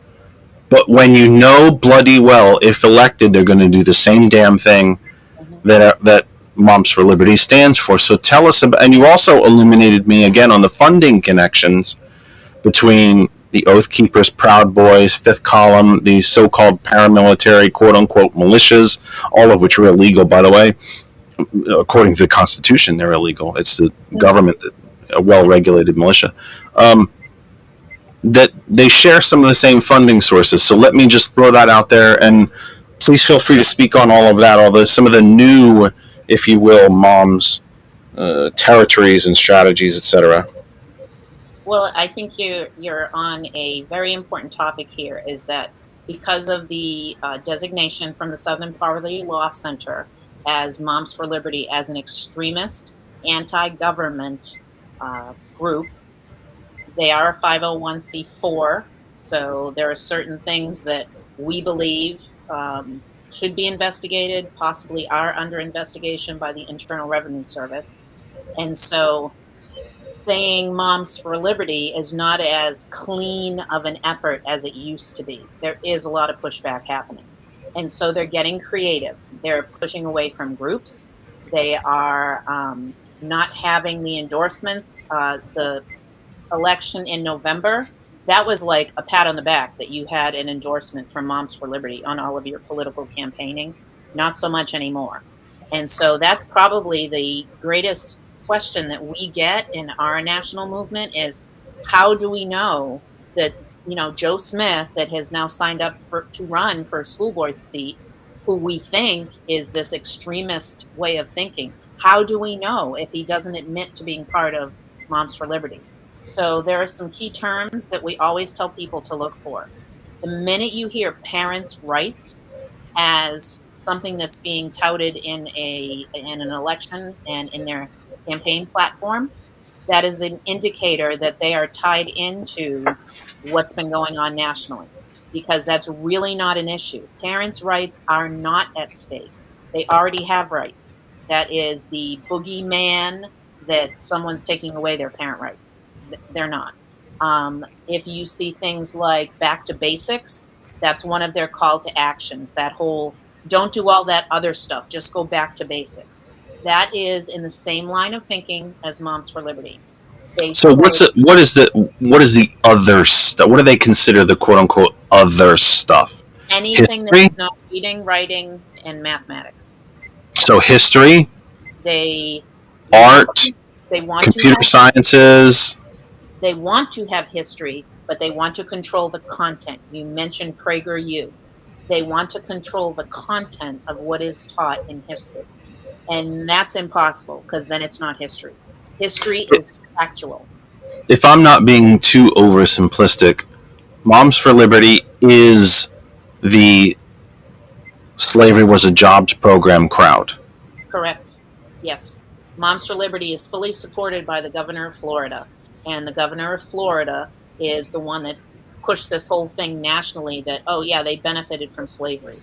Really?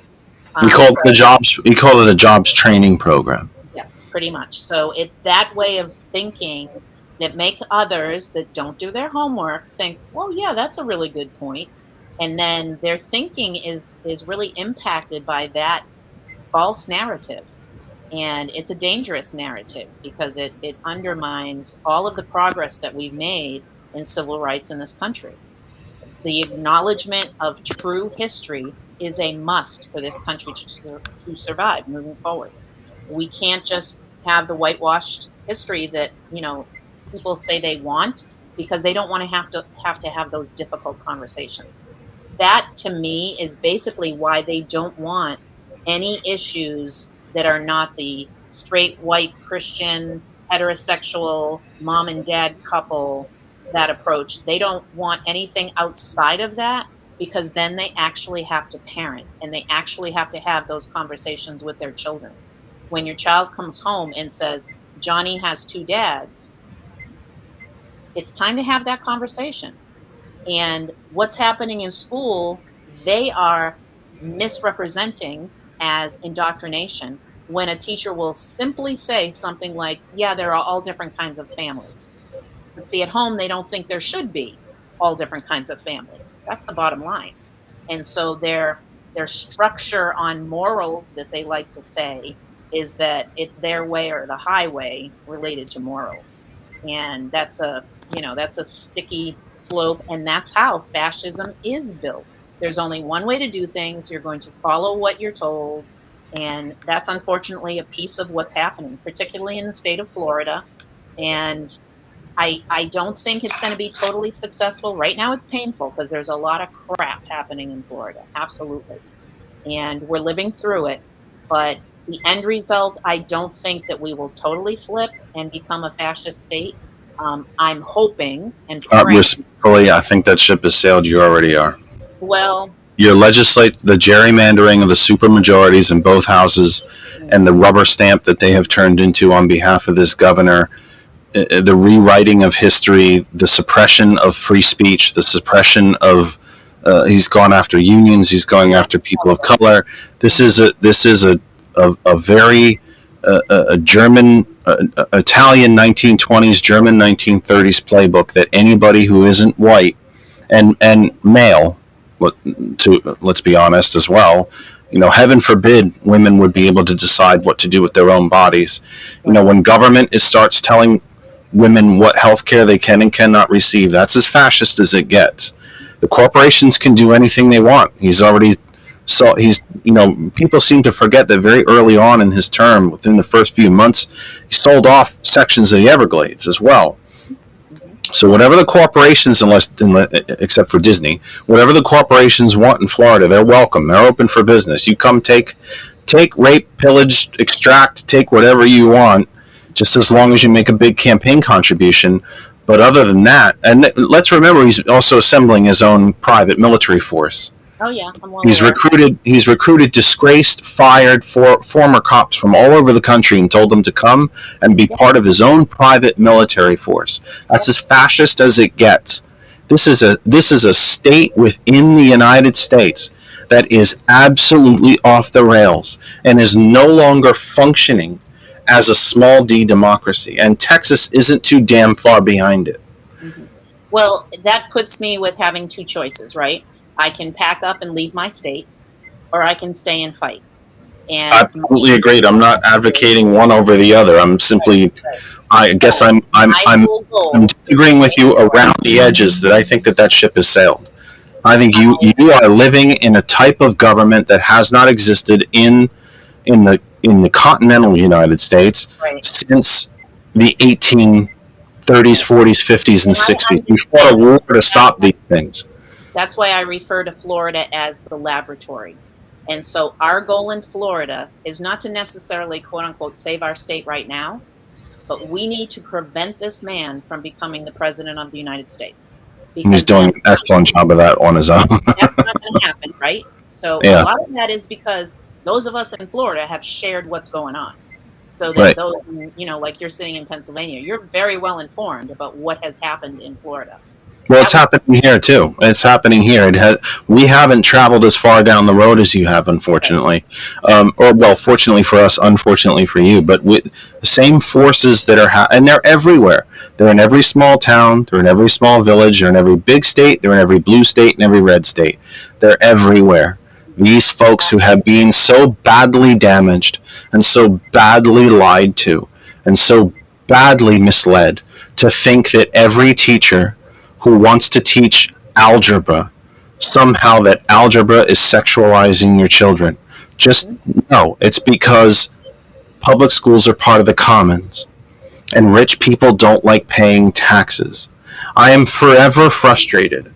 I watch Morning Joe every morning, and as far as the former deep red, Gingrich red Republican Congressman Joe Scarborough has traveled in his life, from philosophy A to he's damn near to Z, but not quite yet.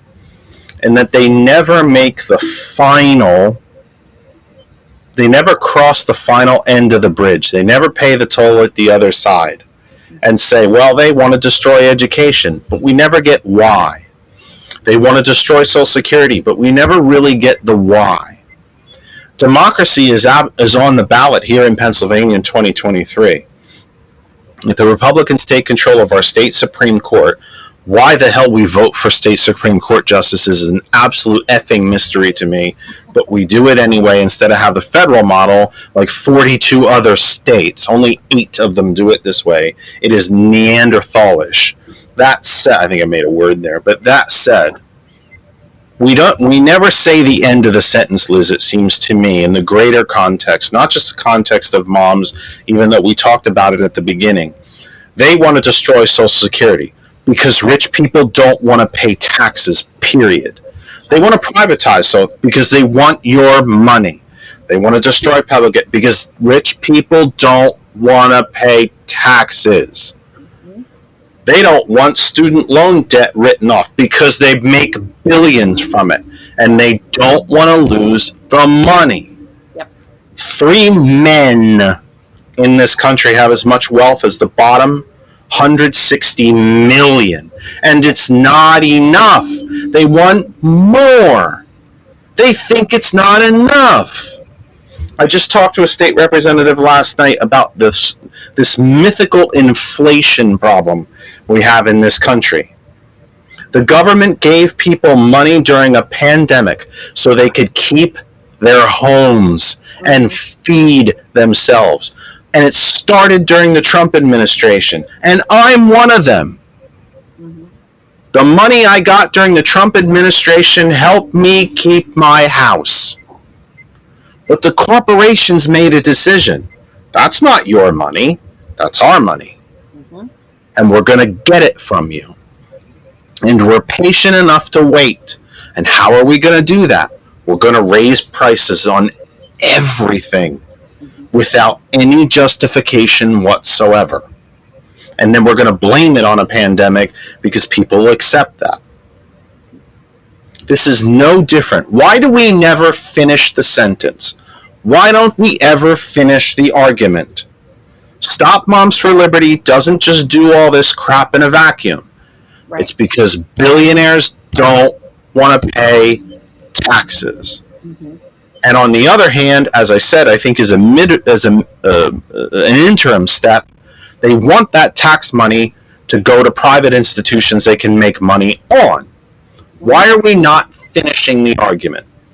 Well, Stop Moms for Liberty is trying to finish that argument because all of what you're they're not saying that part out loud, though, Liz. But, oh, yes, we are. Yes, you are. Stop is. Moms aren't. Oh, no. They don't even pay attention to what's going on.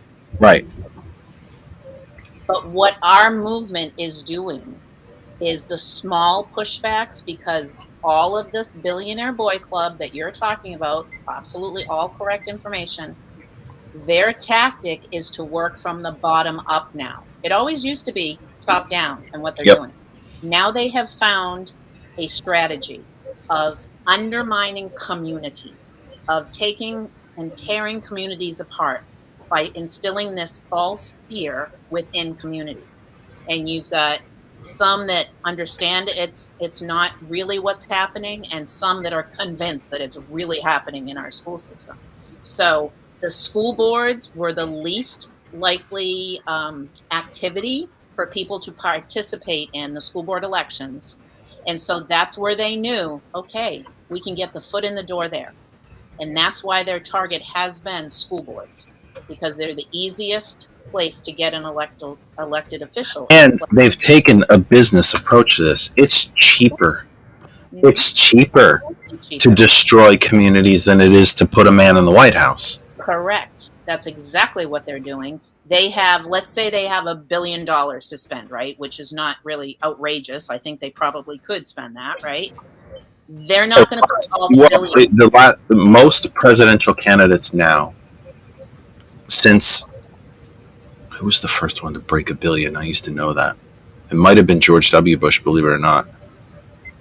But what to be a presidential candidate of one of the two parties now, you need $1 billion to run. You can lose and spend $1 billion. Powers that be realize that's not the best bang for their buck, is to put their $1 billion behind one candidate for president. No, they can put $5,000 behind a school board candidate. They spread it out, exactly. If they spread it out across the country, they all of a sudden have decision-making happening in communities by way of school boards. And then it goes to, your elected officials at city offices, at county offices. Then you have taking over of voter registration people. I mean, it's a bottom-up strategy that they are trying to do. And our goal at Stop Moms for Liberty is to attack it at that bottom level, because school boards are supposed to be about community, and that's not what they have become about. And our aim is to get it back to that. And all of the surveying that is done by all of these people that know surveying much more than I do across this country say that people support the concept of public education, that people support, I should say, they're against any kind of book banning. And they are against all these things that are on the platform that Moms for Liberty presents. People are against those things, but because they have been able to, and as you said, some of those chapters are, falling apart, they've been able to produce this workforce of warriors. They call them joyful, which I can testify that's not what they are. They call them joyful warriors. They're doing the work for the big guy on the hill that is pressing the button and saying, let's just take over districts first. And that's what we'll do. Then we can control the educational system within the country. Then they can educate other generations upcoming in the way that they see fit, which is not a balanced and fully informed. It's creating generations of low-paid worker drones. Exactly. I want to read 3 comments to you in a row here, and then we can talk about them. Going back to our little bit of the discussion about the quote-unquote other stuff, Randall mentions the other stuff in quotes, especially education on civics and our government. Right. Gary, who called earlier, mentions in the state of Pennsylvania, when they go low, we go high with federal law. No. Well, yes and no. Yes, but I'm sorry, I'm in the camp of, from a media, messaging, political, and campaigning standpoint, Gary, I'm going to deeply and respectfully disagree from that point of view. Can we use federal law to protect people inside the Commonwealth of Pennsylvania? Absolutely. Florida should be using federal law a hell of a lot more than it is to protect themselves. That said, from a political and messaging and campaigning point of view, no. I'm a little more with the Bernies of the world. When they go low, we put a boot on their throat. And the boot that we use is truth, facts, science, data, and history. It's a proverbial boot, not a physical one, not a violent one, a proverbial boot made of facts and history and data. Liz makes an extremely important point about the gentleman that she spoke to at the school board meeting. And even when you poll Moms for Liberty members, they don't want their schools shut. They don't. They just think that this massive lizard people conspiracy of eating children and sexualize them is going on in the cafeteria because they're that poorly informed. And sadly, some of them are that poorly educated. They are the result of a failing school system. We'll create millions more of those folks.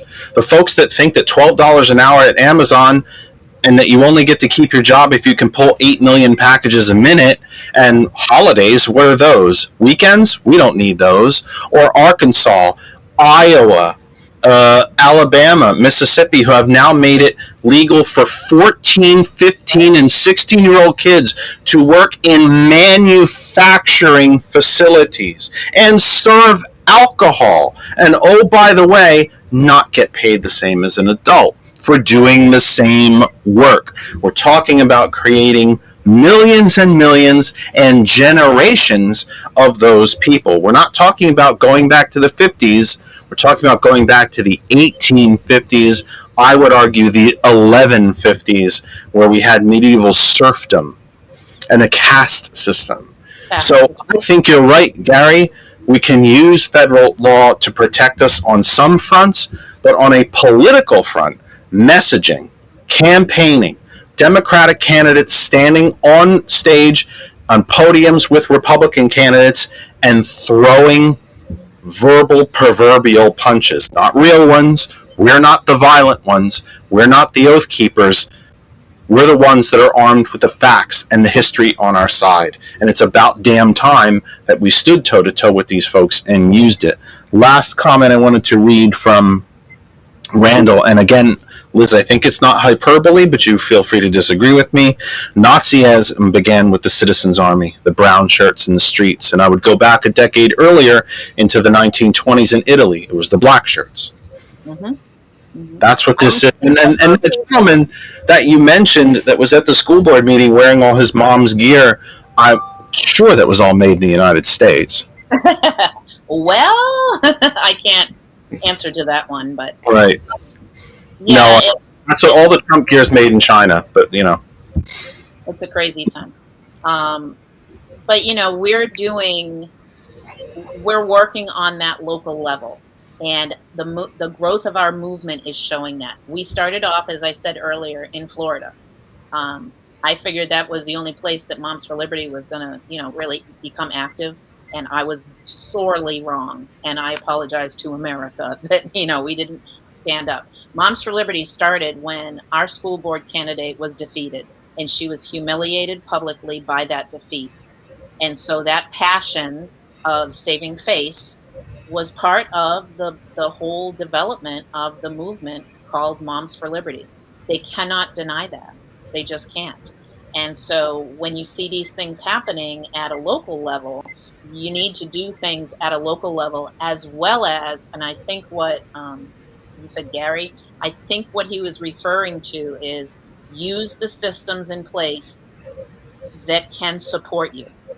Don't take the tactic that we're seeing across this country that he referenced of people going and, you know, raising Cain at a school board meeting. Because all that is doing is making the school system look bad. It's not solutions oriented. You're just being used as a tool by Moms for Liberty to either make your school board members look bad, make your superintendent look bad, make the teachers look bad. Well, guess what? What if all of us disappear? Do you really want that to be the outcome? And 9 times out of 10, I'm sure the parents will say, well, no, that's not really what I meant. Well, we're still trying to spread that messaging that, you know, you're involved in something that's bigger than protecting your children, and it could actually hurt your children. And we mentioned right around after I did my last reset, which was really late, that there are moms chapters that have dropped the name. Mm-hmm. What are they calling themselves now? What kind of Republicans are really, really good at, you know, they pushed the Defense of Marriage Act, which tried to end gay marriage.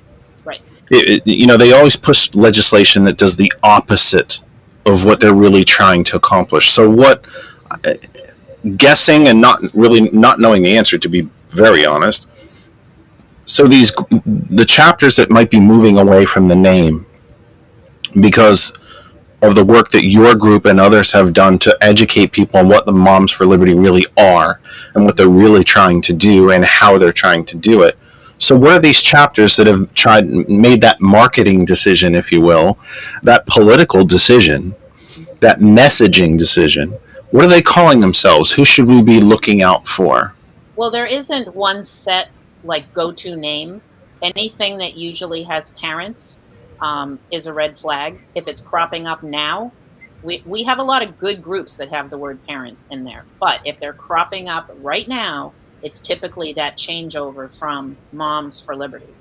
So an established PTA, Parent Teachers Association, that might have been in my high school, my alma mater high school in Phillipsburg, New Jersey, goes back to the 1800s. That PTA is not the parents groups that you're trying to tell us about. It's a parents group that you might see in your community that might be 6 months old, a year old, 2 years old. Right. That just crops up. It might say parents of, I don't know, Monroe County fighting for their rights. Those are all the key things to look for. Something that just doesn't sound quite right. There are chapters of Moms of America, which is also a large organization. It's pretty much backed by Marjorie Taylor Greene, and they have chapters all over the country as well. I know in my district, they are doing more than Moms for Liberty is doing now in my district. I'd like to think that they're essentially the same thing. It's two separate organizations. Same goals? Pretty much the same goals, yeah. And a lot of it was the can't get along with others kind of thing. So then I don't know if a division was made. I think Moms of America was actually a little older. I'm not positive though. Mm-hmm. But in our local case, someone was thrown out of a Moms for Liberty chapter, and so she started up a Moms of America chapter in our area. So you see a lot of things like that are happening. And you're right, they're trying to do that camouflage, duck and cover, because they have gotten such negative publicity. But the facts are the facts. And Southern Poverty Law Center did not just blatantly say, oh, I don't like them, so we're going to label them this. They studied them for over a year in their activities before they came up with a designation. I was working with them to give them evidence in building this case that these people are extremists and it needs to be labeled as such. My preference would have been that they did the straight out hate group label, because I think that's even more impactful. But on their own website, you can, there's like a drop down menu or a map or something like that. And it says hate groups in the title. And guess what? Moms for Liberty is listed under that title. So even though they didn't officially call them a hate group, they're in line with the Proud Boys, with the Oath Keepers, the things that you mentioned earlier. And people need to understand that it is not well-meaning moms at the microphone. That is not what we are dealing with across the country. And boy, are they vile sometimes when you have these chapter chairs of Moms for Liberty that are being threatened by being exposed. And I was joking before and said, well, I had my first TikTok made about me today. And it's because this person is not informed. She's looking locally at the pushback from one of our little groups, which is maybe 1,000 members. And the whole TikTok was, oh yeah, she thinks she's going to make a difference with 1,000 people. Well, that's not exactly what our movement is, as you know well. And they don't do their homework. And yet they come off as, we know everything that should be done. We are getting advice from these wonderful people. The current thing that's happening that I did want to talk about before we sign off here is that in the state of Florida, the head of Moms for Liberty, Tina Descovich, was just appointed by the governor to the Ethics Commission for the state of Florida. We are pushing back on that to see if we can get enough people informed that there will be as much uproar as we have about that. That's actually what the TikTok was about, how foolish I was to raise a red flag. I have personal experience of unethical behavior on her part, and it's just a slap in the face to everything that's labeled the word ethics to have her appointed to that. Well, again, doesn't it go back to what we said, that Republicans are excellent in projection? They project this error, these attacks and accusations of lack of ethics and corruption onto Democrats when they're stuffing envelopes of cash in their pockets from billionaires because they're the ones returning. The best investment in the country right now is a Republican politician. A billionaire can give them $10,000 and receive billions in tax cuts. It's the best investment in the country. And there's too many damn Democrats are willing to do it too, for that matter, at least on a national level. That said, this woman who is, drowned, or I should say has a drought of ethics, being put on an ethics board. I mean, this is the hypocrisy party, isn't it? I mean, this really is. And I don't think it's inescapable, the connection with these billionaires who own and operate the former political party known as Republicans, and the Heritage Foundation, and the Grover Norquists of the world, and the I could go down 1,000 different names, and they give direct cash payments to these radio. Sean Hannity takes money direct from the Koch network to talk about what they want him to talk about, and the Fox Newses of the world, and the DeSantis's and the quote unquote ethics board. And again, this is something that is very reminiscent.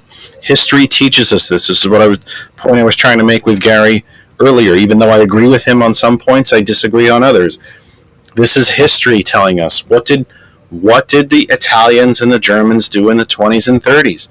They took control of the media. They took control of governmental institutions. They decided what was right and wrong. These so-called small government conservatives, small government Republicans, who are going to tell you what to do with yourself from the minute you wake up to the time you go to bed. And oh, by the way, they'll probably tell you when you're getting up and going to bed, by the way. And the ones that want to quote unquote protect children, but we can have them go work in a slaughterhouse 40 hours a week at age 14 and work on farms with farm equipment at 14, 15, and 16. We can have 16-year-olds work behind a bar. They can't drink, but we can have them work behind a bar, but we also can give them an AR-15. Maybe we should protect kids from that. Yeah, what are we protecting children from? All of this time and expense that they're going through with Moms for Liberty is trying to protect children from an established fake boogeyman that has been thrown out to them by, the sources that give all the information. Well, let's say that this is happening. Here's a prime example. People may have heard of this situation. All of a sudden, there was a big uproar across the country that they had kitty litter boxes in the schools, and that the children were being allowed to become animals at schools, and you use kitty litter boxes in the hallways and so forth. You know where kitty litter at schools came from? The state of Florida, when we had to go full-on heavy duty in lockdown mode because of school shootings. The littler ones could not stand the time frame for the length of these lockdown drills. And so teachers started having kitty litter in a bucket so that the kids could go to the bathroom. And yet they have taken this scenario and let it, almost like telephone, right? They've let it spread across the country that, and now the schools are allowing them to be cats and, do their excrement within, kitty litter boxes. It's so far from the truth. I had my own relatives saying, well, my sister's cousin's husband told me that. And it's all that, spreading of untruths that, frankly, if you don't do your homework, it is frightening. I'm not a person that would want my child to go to school to be indoctrinated. But guess what? I stayed involved. I paid attention to what he was learning about. I looked at materials. And if there were ever any situations, I would address it. It's called parenting. And that's not what's happening. They're wanting things to be put in place so that they don't have to think about the tough stuff. They don't have to do that heavy-duty parenting. And that's all part of the macro billionaire takeover of this country. You don't need to think about any of this. We'll take care of it. Exactly. Just elect the guy or gal that we're putting forward, that we're putting the millions of dollars behind.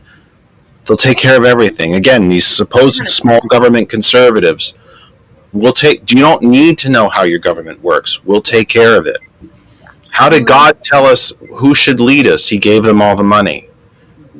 The prosperity doctrine, which is also false. School meals. people don't understand that some children in this country, the only food they get on a daily basis is at school. Yep. And billionaires don't want to pay for it. Right. They don't So want to pay let's close all that down. So they're okay with children starving, but they don't want them to have access to a particular book because you took a paragraph out of it, out of context. Now, I'm the first, I would even go along with like a rating system for books. I'm not like this anti-book banner person. I want realistic solutions. And as I mentioned earlier tonight, the realistic solution is to go to the top, and who is ever labeling these books, because there are no media center people reading every single one of the books that are in their libraries. They are dependent on those at the top that decide what's at what grade level, what's acceptable, what's not necessarily acceptable. So if there are flaws, that's where the flaws are. It's not some media specialist saying, "Oh, I think I'll buy this because it's about people becoming gay." It's just not happening. And isn't that part of the craziness of it? Is that I think most folks of good intention and of sound mind would say the same thing. That if you want to put a section of books in a school library that talks about the coming out stories of teenagers, a kindergartner probably doesn't need to read that, and that's okay. And that's okay. But the Moms for Liberty crowd is not saying that necessarily, whereas folks, I believe, on our side, and I don't think it's just as simple as their side and our side, there's people in the middle, would say, okay, we could live with that. Maybe that's not a book for a 5-year-old or a 6-year-old, or even up into elementary school. Maybe it's in the intermediate or middle schools, depending on where you call them, what they call them. It's middle school around here, but into the middle school and high school years for maybe a book like that. But instead, their solution is either 0 or 100, isn't it? It's either black or white. Well, a 6-year-old might be able to reach the book on the top shelf. Oh, by the way, I don't know what school building 6-year-olds and high schoolers are in the same building together. I'd love to see it.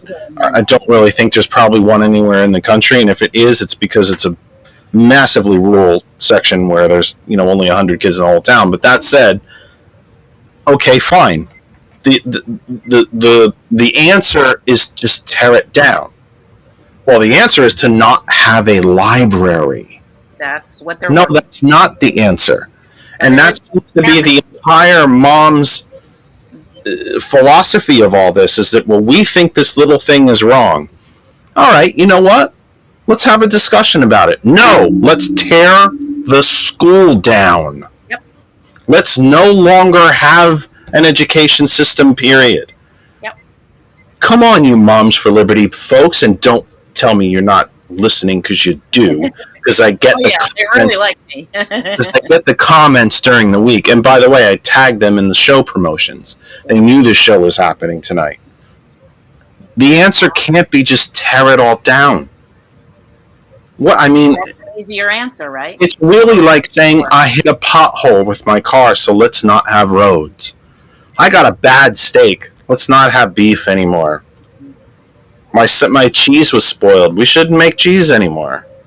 And do you understand the complete lunacy of these arguments? That's what makes them. But that's what billionaires want. They don't want schools.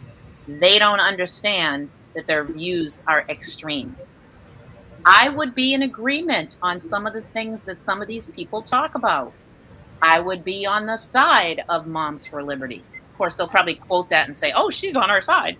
But I would be in full support of using the measures that are already in place to have more parent involvement in our school system.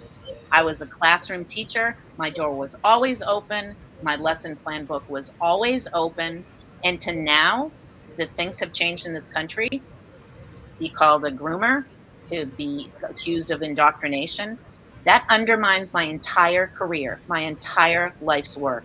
That's my motivation, is that for the first time, I would be hesitant to tell young people to go into teaching, and that breaks my heart. And it's also part of what they want. Oh, we can't fund these schools. We don't have teachers anyway. Mm-hmm. Mm-hmm. 8:02, and we have entered the final hour of the program. 8:02 Eastern Time. This is the Kennedy Effect, returning back live with you for September 10th, 2023. You have right during my show reset, Randall. Darn it. Now you gotta wait. Now you gotta wait while I reset the program. Take that. Now you gotta wait for a second. And now I broke my phone stand. Now you gotta hang on for a second.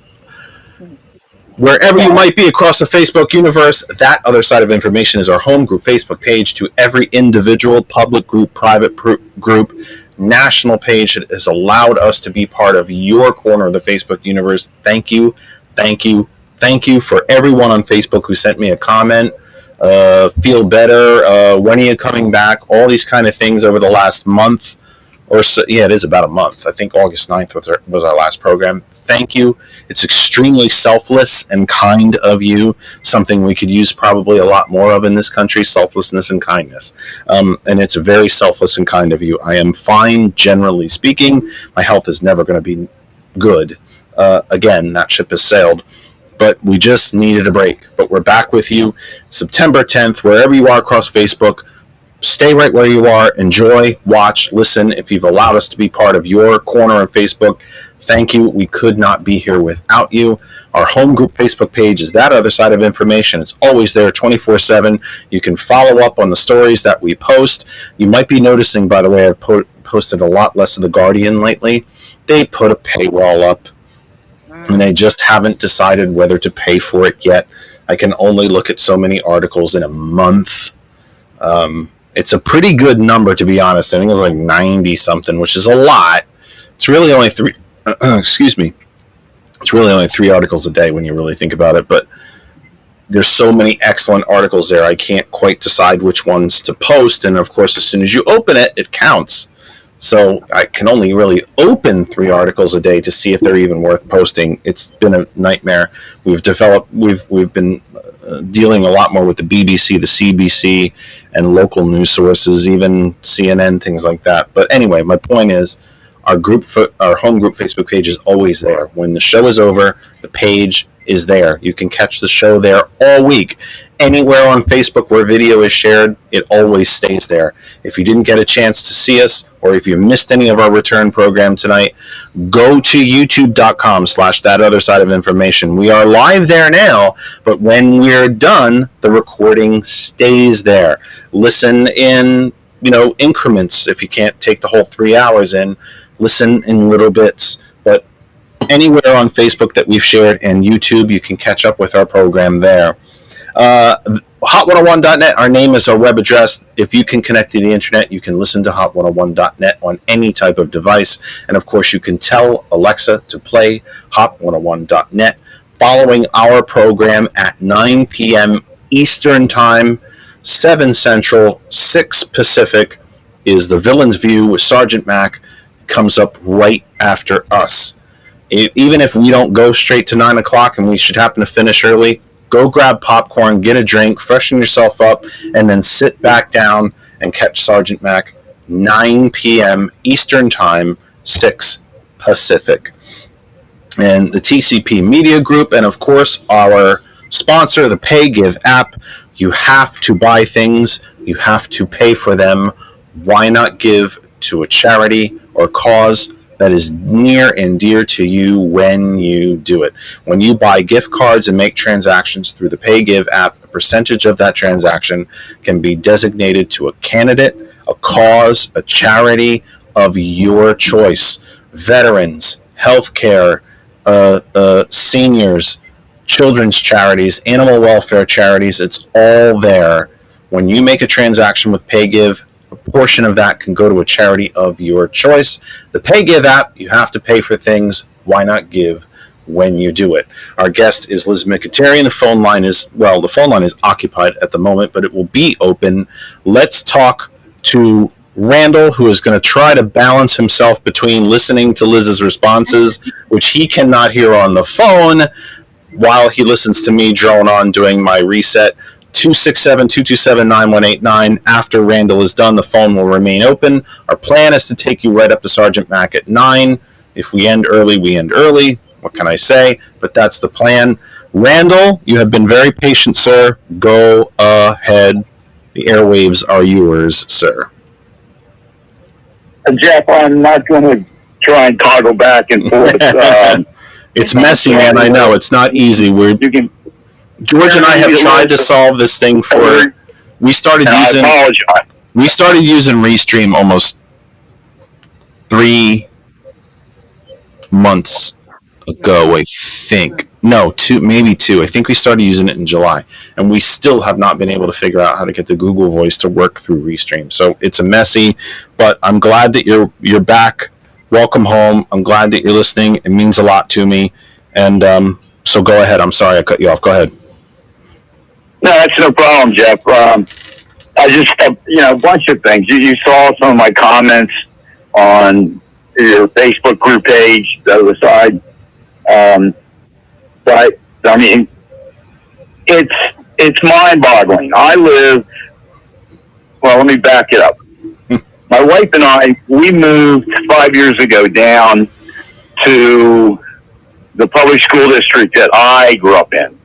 We left the public school system north of us that she grew up in, that we had moved to 22 years ago, because my middle daughter, who at that time in 95, 95, she wasn't getting her special needs unit or rights for her ADHD, and they were gonna flunk her in first grade.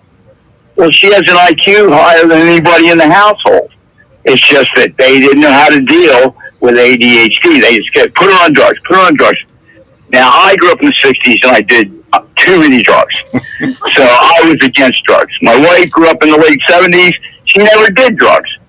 And she is, director now, 36 years, my God, plus teaching our local community college, early childhood.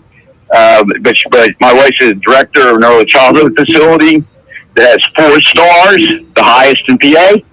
And after 2 years, when she was initial director, she got an AC accredited for academics and content. And anyway, we moved back down here, and I'm not even going to the reasons, to my original school system, Pindelco. And the 3 municipalities that make it up, when it was formed in 1963, were all 100% white municipalities. Keep that in your mind, back in your mind. Mm-hmm.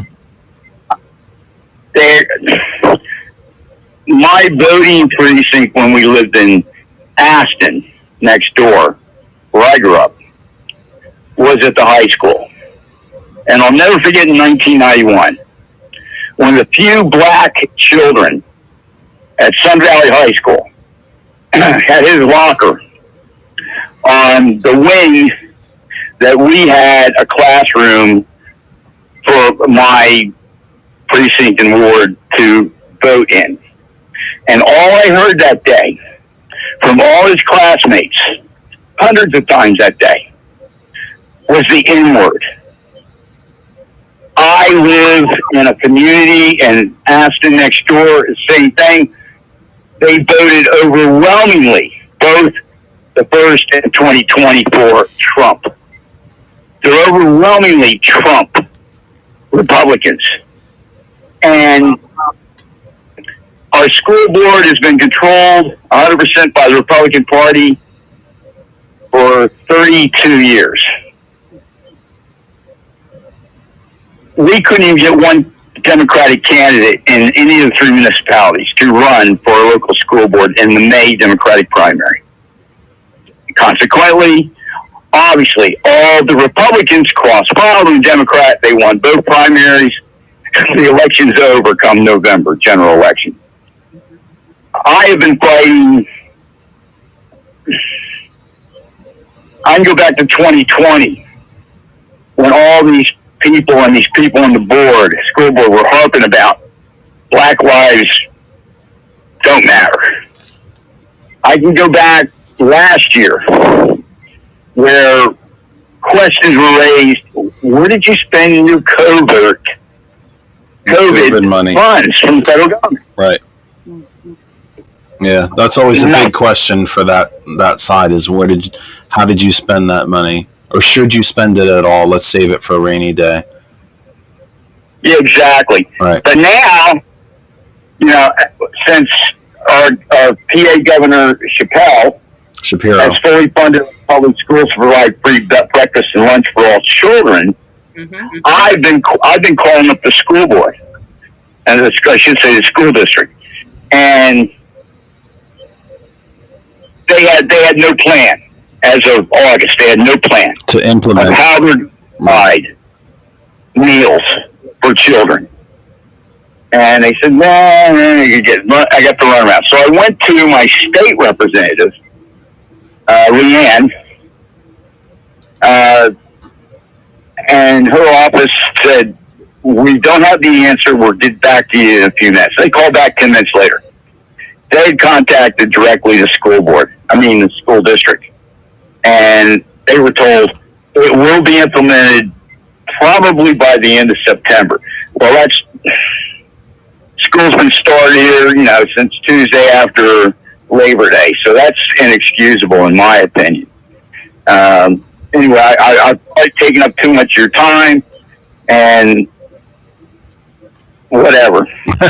But thank you for coming aboard again.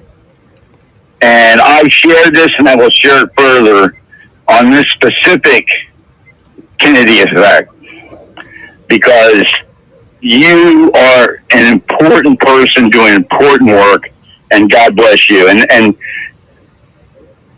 for you, Jeff, I'm glad you got your vacation. You needed it.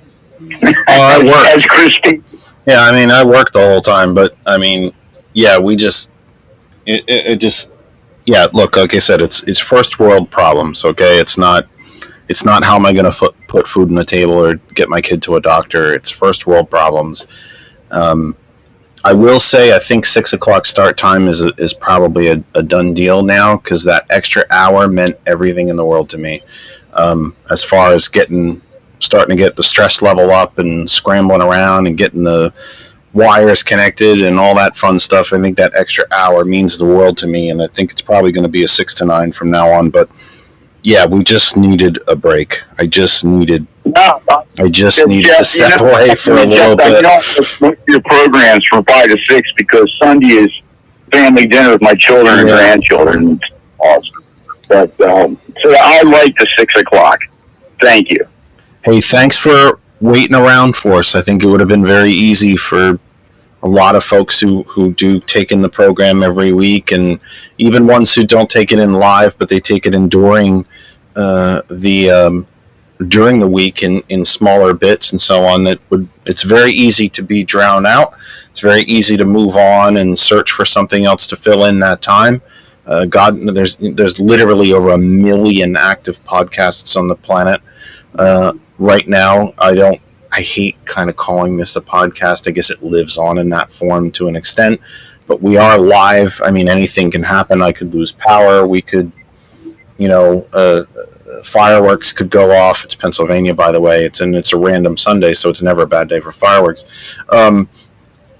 Anything really can. The dog could come up here. The cat could come up here. You've heard the dog bark on this program before. So, anything could really happen. I do think it's different that way. I really do get my spine up a bit when somebody says podcast. But I guess it kind of lives on that way. But anyway, it's splitting hairs. But all of you that take this in, whether you're taking it in live or you take it in recorded through the week, you very easily could have forgotten about us or given up on us or found something else, but you didn't, and we're eternally grateful for it, and I am eternally grateful to you, sir. I will need to message you off air, Randall, or the chance that maybe we might actually be able to meet in person at the end of the month. I'm going to be in Valley Forge. Maybe we can sort that out, but I will do that off air, and it does mean a lot to me that you called and that you jumped straight in and jumped back into the program, and it does mean a lot, and I do appreciate it. Jeff, can I make a comment? Liz. Well, he's not going to hear you. Hang on, Liz. Give me 1 sec. God bless and good night, folks. Bye. Thanks, brother. Sorry about that. He won't hear that way. Go ahead. I'm sorry. Go ahead, please. Now, I don't know how old it is, so thank you. So then he'll go back and listen to the feed. He'll hear you. Okay. He brought out a couple of my major pushes. He brought out food in schools. He brought out special needs services in schools. These are the issues that Stop Moms for Liberty wants the moms of America to focus on. The things that are hurting children. Children are not being hurt by this false boogeyman that they are being led to believe is taking place. Children are being hurt because districts are being flooded with extra work because of all of this controversy. They have public records requests that are, days and days and days of work on the part of a district. How do they think that they're going to focus on educating children when right now they're in this defense mode that they have to be in because they're being placed in it? So, my goodness, I mean, Randall hit it on the head. Let's focus on what's important in education. Let's stop spreading the disinformation about what's actually happening, and let's start working together. And I'm hoping that will be a messaging that will get out there to more and more parents, and they will back away from the Moms for Liberty movement because it's not what it says that it is. And I hope that more and more people realize that. How much of overcoming Moms for Liberty is the simple sorts of discussions that you had described earlier on in the hour? The gentleman that was in his full garb, and you calmly, peacefully, respectfully came to him and said, do you know that you're really advocating for the closing of this school? Mm-hmm. And he said, no, I'm not.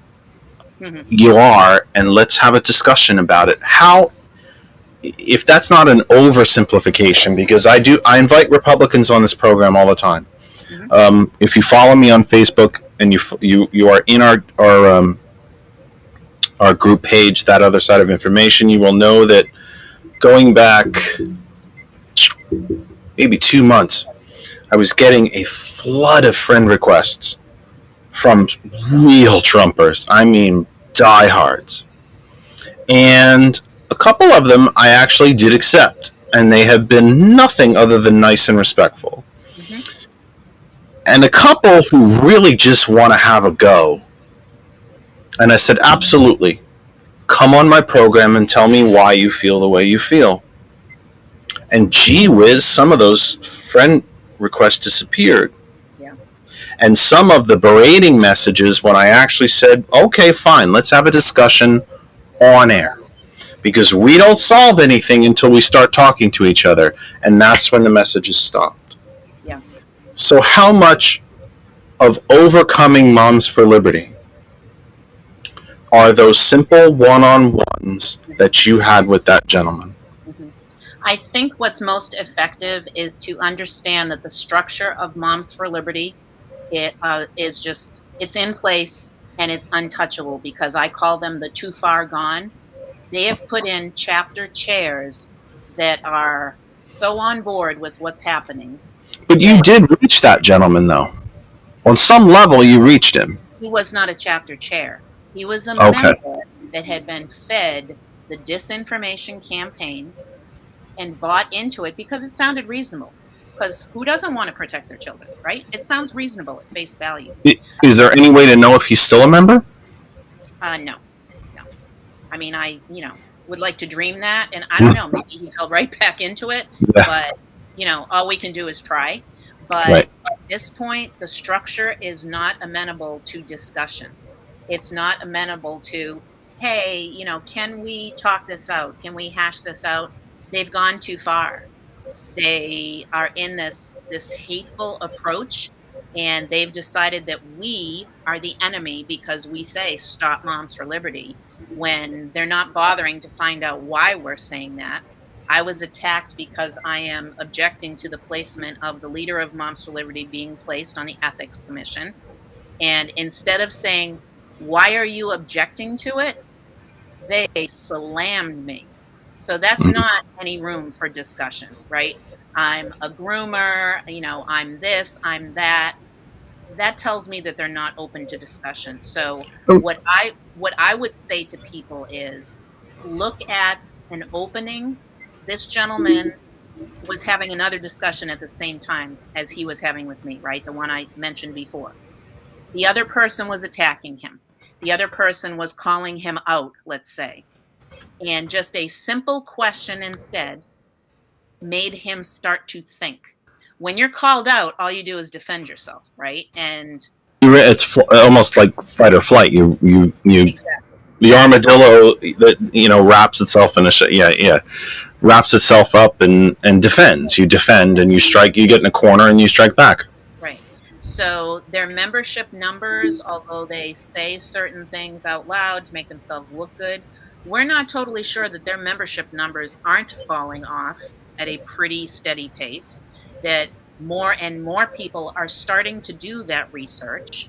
And no, I don't have any documentation on this yet, but I know that things aren't as they seem. What we are seeing is that if there's, let's say there's 2 chapters in neighboring counties, they're listing them as 50 members each when it's the same member in both groups. So there are ways for them to make themselves look bigger. I may be more than 20,000, but I'm not going to say that because I don't know, because I haven't counted for the actual valid number. So I'm not going to put that out there that, we're growing. Right. So ours is more truthful. It's more grassroots. And the funny thing is, they had a whole Facebook page against me and attacking me locally and all this. You can take me out.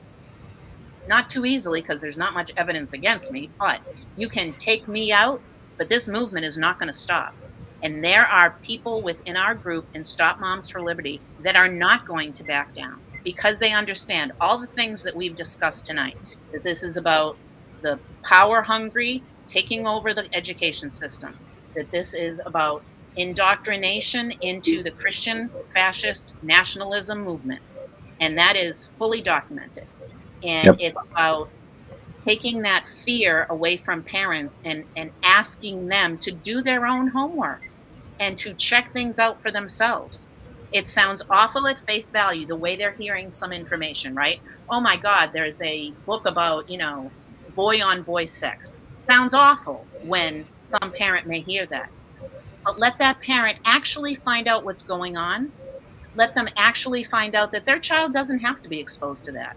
They can very simply go to any school and say, my child cannot check out that book. They've always had their right to do that. But what we argue with the Moms for Liberty movement is that group of parents should not have the right to dictate to any other parent. And That's the bottom line. And that's what democracy is about.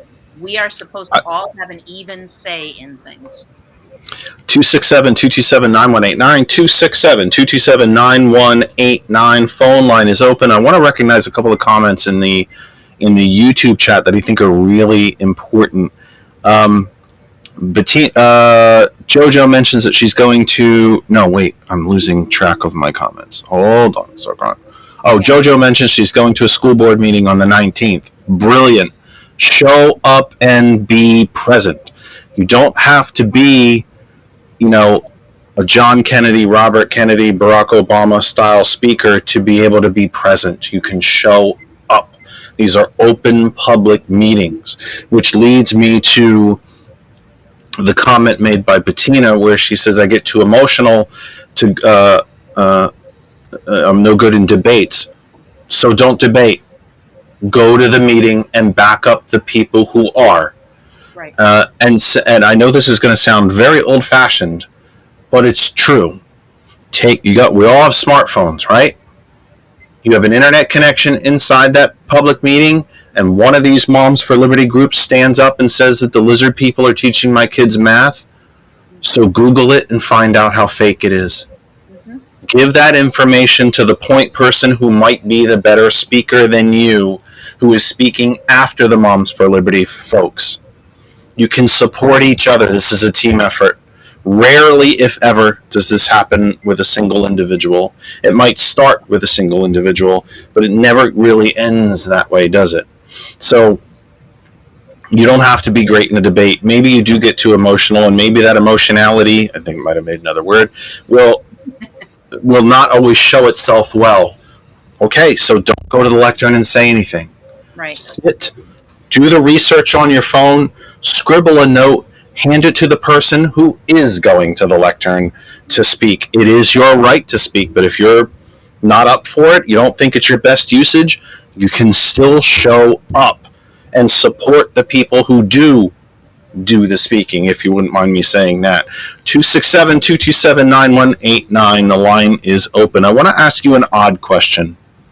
Is there anything that Moms for Liberty has said that they stand for that you agree with? Their main let me back up. I should color that in a little bit.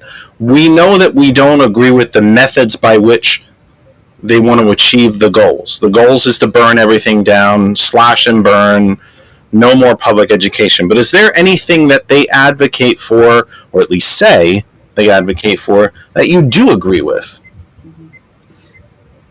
Their whole stance of parents being involved, I absolutely agree with.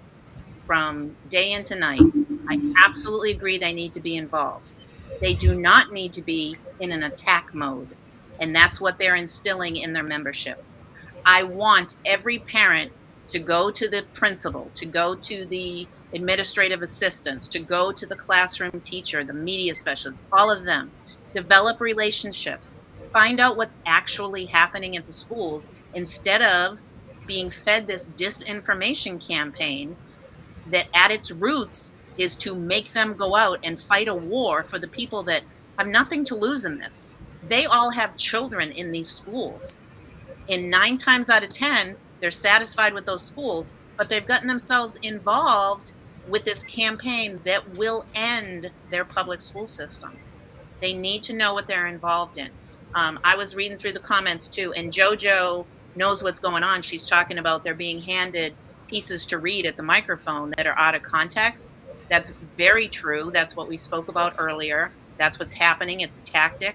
So you can actually flip the script on that, right? If they're reading at the microphone and claiming that this is pornography or obscene material, then aren't they distributing pornography and obscene material through that microphone?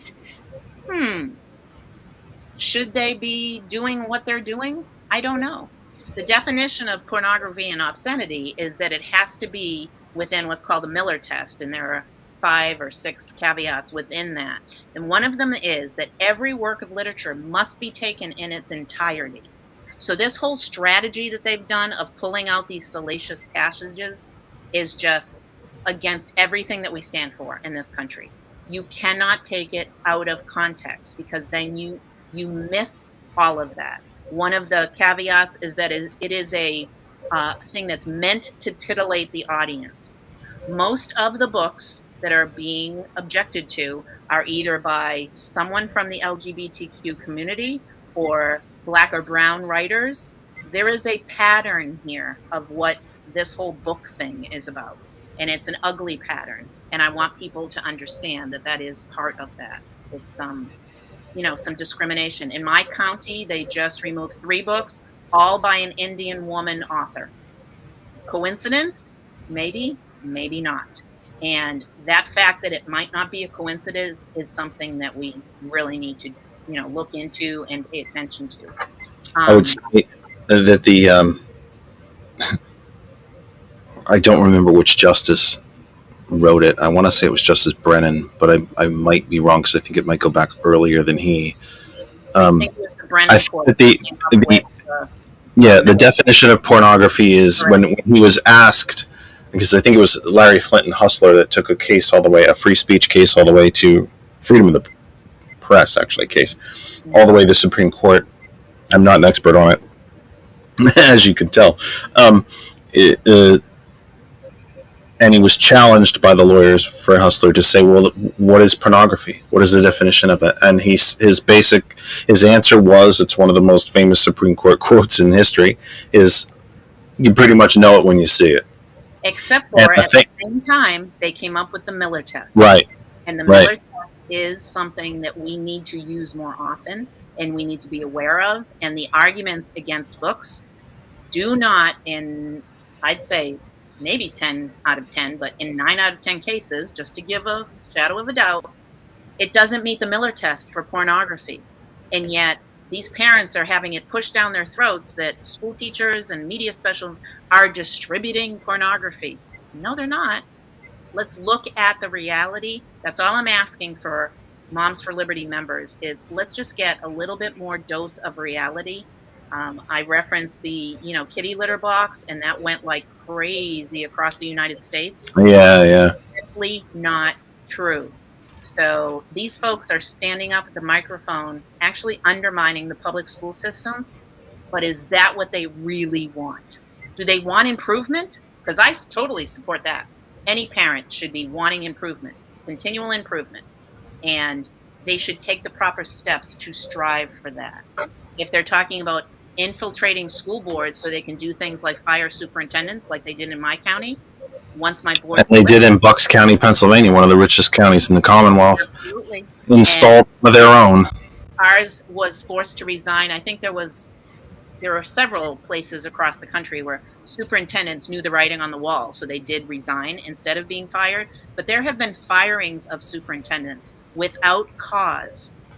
And I want parents to understand, if they're involved with the movement of that, they are moving ahead, like full steam ahead on something that they're not informed about. In our county, even Tina Deskovich was shocked that our superintendent was fired, even though she created this big animal that made it happen. Really? So, there's this thing of not being responsible for what your membership does, which... Well, remember what Trump said. I love the undereducated. Well, I won't say that these people are not intelligent, that they're not informed. Well, I will say they're no. not. I've said on this program 1,000 times. There's a difference between dumb and stupid. Dumb is when you put your hand on the red hot burner. I don't think they're either. I think they're misled. Because you don't know any better. Stupid's when you do it again. That would seem to me to be the difference. There is ignorance. There is willful ignorance. Mm-hmm. That I take everything that Sean Hannity tells me because he's the one that told it to me. Correct. I would even make a broader argument that even though, by the way, the discovery part of the Dominion voting machine case proves that Fox lies for a business. Correct. Their business is to lie and stir up and engender, anger in people. It's the Goebbels method. It's the daily outrage. Yep. In that none of it, and that they know they're lying. They're consciously and professionally and purposefully lying, and they know it. So, but then the millions of people that simply absorb it. I've also said on the program 1,000 times, sometimes you get the government you voted for. You got DeSantis in Florida because you freaking voted for him. And some of the shit that comes after it, that's your problem. Sometimes you get the government you voted for because not enough people said, either took the time to say, wait, he's telling me this, I'm just going to look this up for 5 minutes. I'm going to look into what he's actually saying. And sometimes you just get... I'm going to disagree with you on that because I've heard that over and over again, that Florida got what they asked for. No, he didn't. He did not win in a landslide. He gerrymandered the state to get a certain level of win, and now we're stuck with him. That doesn't mean the state of Florida wanted him in office. It means that he worked the system. How did he gerrymander a statewide office? I know that the legislature is horribly gerrymandered with veto-proof majority. You do it as governor as well, so that those things are not counted correctly. They were cutting off people from voting. He put in... voter suppression is... You can't gerrymander a state border, but you can voter suppress the heck out of it. But what you can definitely do that. Yeah. You can't simply say, oh, those Florida people deserved it. They got what they asked for. No, it's not. We were really victims of this situation. And there are just as many of us that are fighting now because we didn't see the danger early enough. As I said, I was where Moms for Liberty was born. I thought it was just pissed off board members and they would have their say. They were actually formed over the mask mandates, and then it was the LGBTQ rights. And you had the wrong attacks. All of their attacks initially started against one board member on our board in Brevard County, Florida. And guess who that board member was? The one that defeated Tina Duska. Oh. Uh-oh. We lost Liz. She got cut off. Nah, I thought I was the one that was going to lose a connection. How about that? I thought I was the one that would lose it. Wait, hang on. She might be right there. I can see you, but I'm not in there. Okay. Oh, there we go. Okay. You dropped out for a sec. I thought I was the one that was going to blow and lose power. The lights are still flickering in here. I thought I was the one that was going to disappear. There's a lot of commentary. This JoJo in particular, please join Scout Moms for Liberty. We're mostly based in Facebook, but we have a presence on Instagram, not Twitter, what's the new one, Threads. Right, whatever it is. And all of that. So find us, because a lot of the comments that she has made, she's on the right side of things, and we'd love to support her and have her support all of the work. Yep, you can find on Facebook, because I tagged it for show announcements for this. If you just search, there was the Moms for Liberty national page. We happen to have a Stop Moms for Liberty Pennsylvania page as well. I realize you're in Florida, but if you just go to the search bar in Facebook and do Stop Moms, it'll start popping up. You'll get the national, you'll get the states, you'll get the big city organization. You will find them. They're not hard to find. Not hard to find at all. Yep. Oh, she's a member. Oh, you are? Good. Good for you. Excellent. But she did say something again earlier on that showing up means everything. How important is just the showing up? Yes. Well, to be, you know, that when a Stop Moms, maybe not even just a Stop Moms group, but 2, 3, 4, 5 parents in Smallville, USA says we need to start going to these meetings. Yes. And seeing what these folks are doing. This is important. Yes, it is. And it's not that difficult. And you referenced how it affects the tax base. That is extremely important. Let's talk about development in communities. When businesses look to relocate, that's number one, that they will have a public school system available for their employees. So you see all these companies that are not going to Florida right now. There's a reason why, because our school systems are under attack. And our goal is to have it not become the commonplace across the country. And you're going to wonder, why am I raising this? What does this thing have to do with the other thing? A few weeks ago, it might even be as long as a month ago, one of the leading credit agencies on the planet, Moody's, downgraded the credit rating of the United States from AAA plus to AA plus. We still have one of the highest national credit ratings on the planet, but it isn't what it used to be. And the biggest reason that they did that they themselves referenced, was the instability in American government. What does that mean? President Biden, whether you like him or not, whether you agree with him or not, has done factual, concrete, certain things. Right. He has alleviated some students of their debt. He has repaired the NATO alliance and strengthened it and expanded it. He has made a commitment to education. He has made a commitment to the environment. He has made a commitment to communities of color in this country, which, by the way, are only about that far away from being the majority, white folks. And there's now, right? Here's where the Moody's instability comes in. A presidential election next year, we swear in a Republican on January 20th, 2025. It could be Trump, could be DeSantis, could be Tim Scott. I'd be stunned if it was Tim Scott. It could be Nikki Haley, or an as yet unnamed, way more competent fascist than any of the ones I just named. All of that goes away. The commitment to the environment ends. It's drill, baby, drill. Burn, burn, burn, burn, burn. The commitment to NATO goes away. Trump has talked about withdrawing the United States from NATO, not just not supporting it, but withdrawing from it. He has talked about not defending Taiwan or Japan from Chinese attack, or Australia, or the Korea, or South Korea. He has talked about he supports ending public education because it's expensive and rich people don't want to pay for it. And his opponents have talked about nothing different other than Nikki Haley, who's talked about supporting Ukraine and remaining in NATO. But will she support it to the level that President Biden has? Absolutely not. Absolutely not.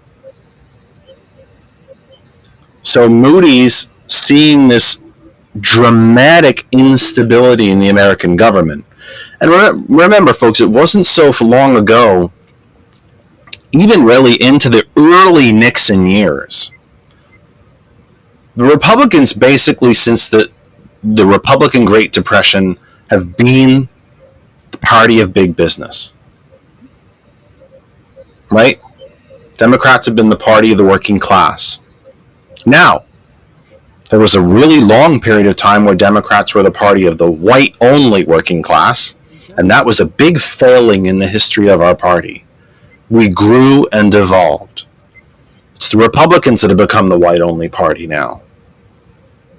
But they've always been, to some extent, especially after their actions to cause and not do anything to alleviate the Republican Great Depression, that they've been the party of big business. When FDR got the New Deal fully instituted, immediately Republicans tried to dismantle it. Ronald Reagan said in a public interview, "Why are you running for president?" "Because I want to destroy what's left of the New Deal." He said it flat out. So what does this have to do with a credit rating? What does this have to do with Moms for Liberty? It's groups like Moms for Liberty and the billionaires that own them. Not support or fund, own. That have caused the credit rating of the United States of America to be downgraded. That's how serious this is.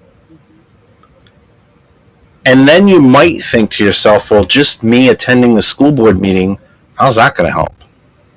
It does. Because the same forces that the billionaires have grown and fostered and seeded with money are the same ones that led to the downgrade of the credit. Yeah. Planetary downgrade in credit. Well, and Jeff, I might You're add, the same ones that can. You're the same ones that by showing up can help restabilize the American system. First off, we have to save it. Yep. Then we can stabilize it. And that credit rating is based on being a thriving democracy. Mm-hmm. And what they see is what I keep preaching to about, is that this is democracy that is under attack. And the decision makers, like you've mentioned, that do things like credit ratings, are seeing what is happening.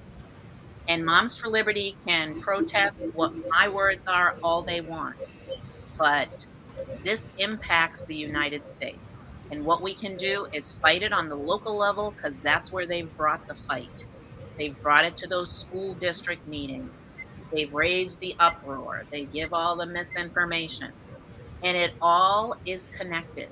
So democracy is the most fragile form of government that there can be. And remember that the United Nations has declared the United States as a failing democracy, a degraded and degrading democracy. we are near the bottom. We are at the bottom in social mobility.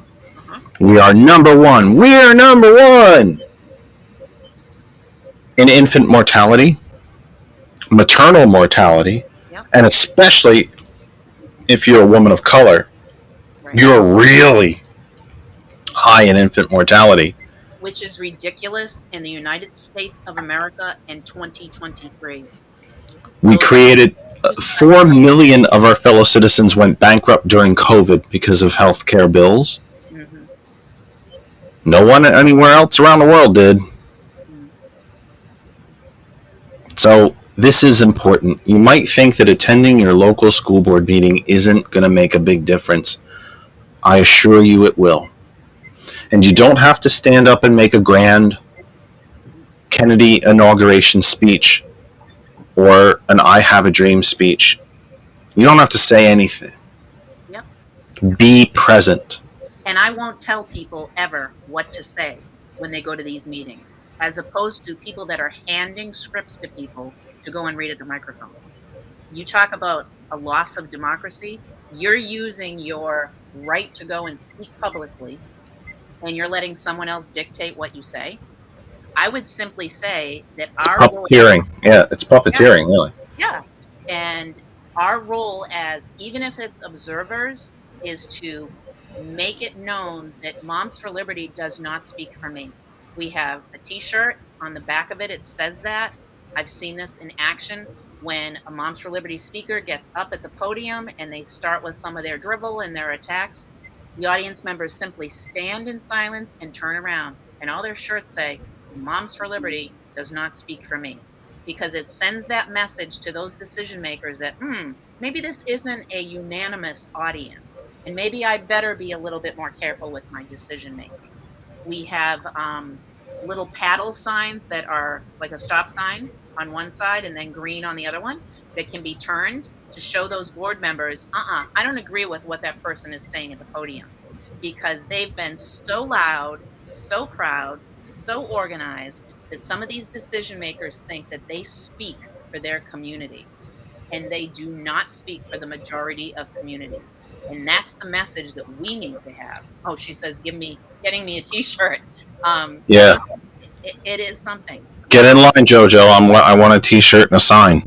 Yeah. If only I knew the head of the organization. Oh, that's right. We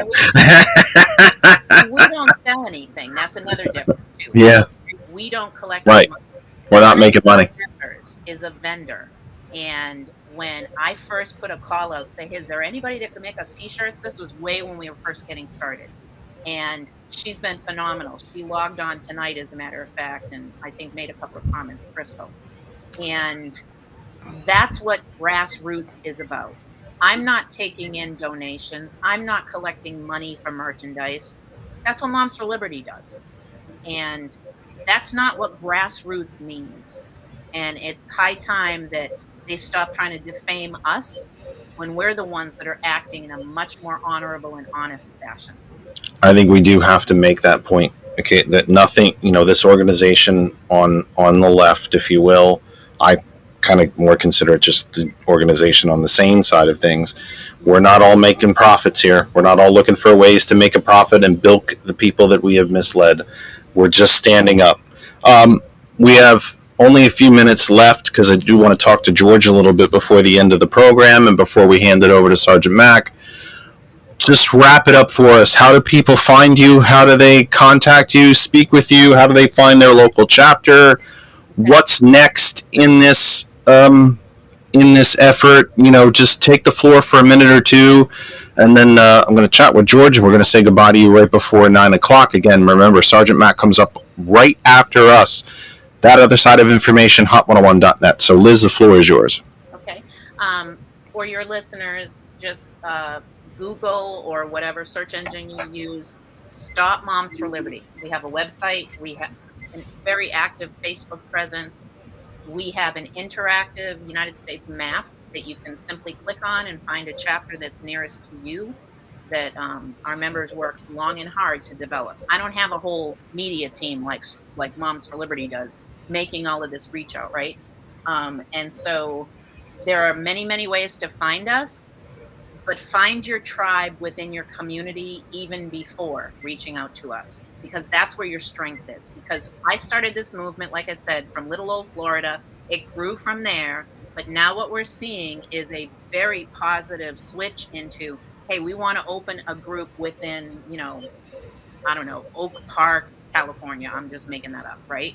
So we are now getting down to the district level to form groups that will do the actions like JoJo is talking about. Go to those board meetings. Make sure you're packing the room when there are issues that impact our children. It can't just be the fancy t-shirt wearing moms that are well funded and have all the matching apparel and the, nice printed handouts and all of that. The grassroots portion of the United States citizens who agree with what we are talking about need to stand up, because that's the only progress we're going to make. People need to stand up in whatever way we can. We even have this little campaign of these little rocks that have a beautiful rose on one side and Stop Moms for Liberty. We said that we designed them for all the introverts in the world. They can leave those little rocks wherever they go. You wouldn't believe how many new members we have to our cause from those little rocks. So there are ways for everyone to be involved. You're absolutely right. Don't have to be some fancy speaker. You can always read a passage.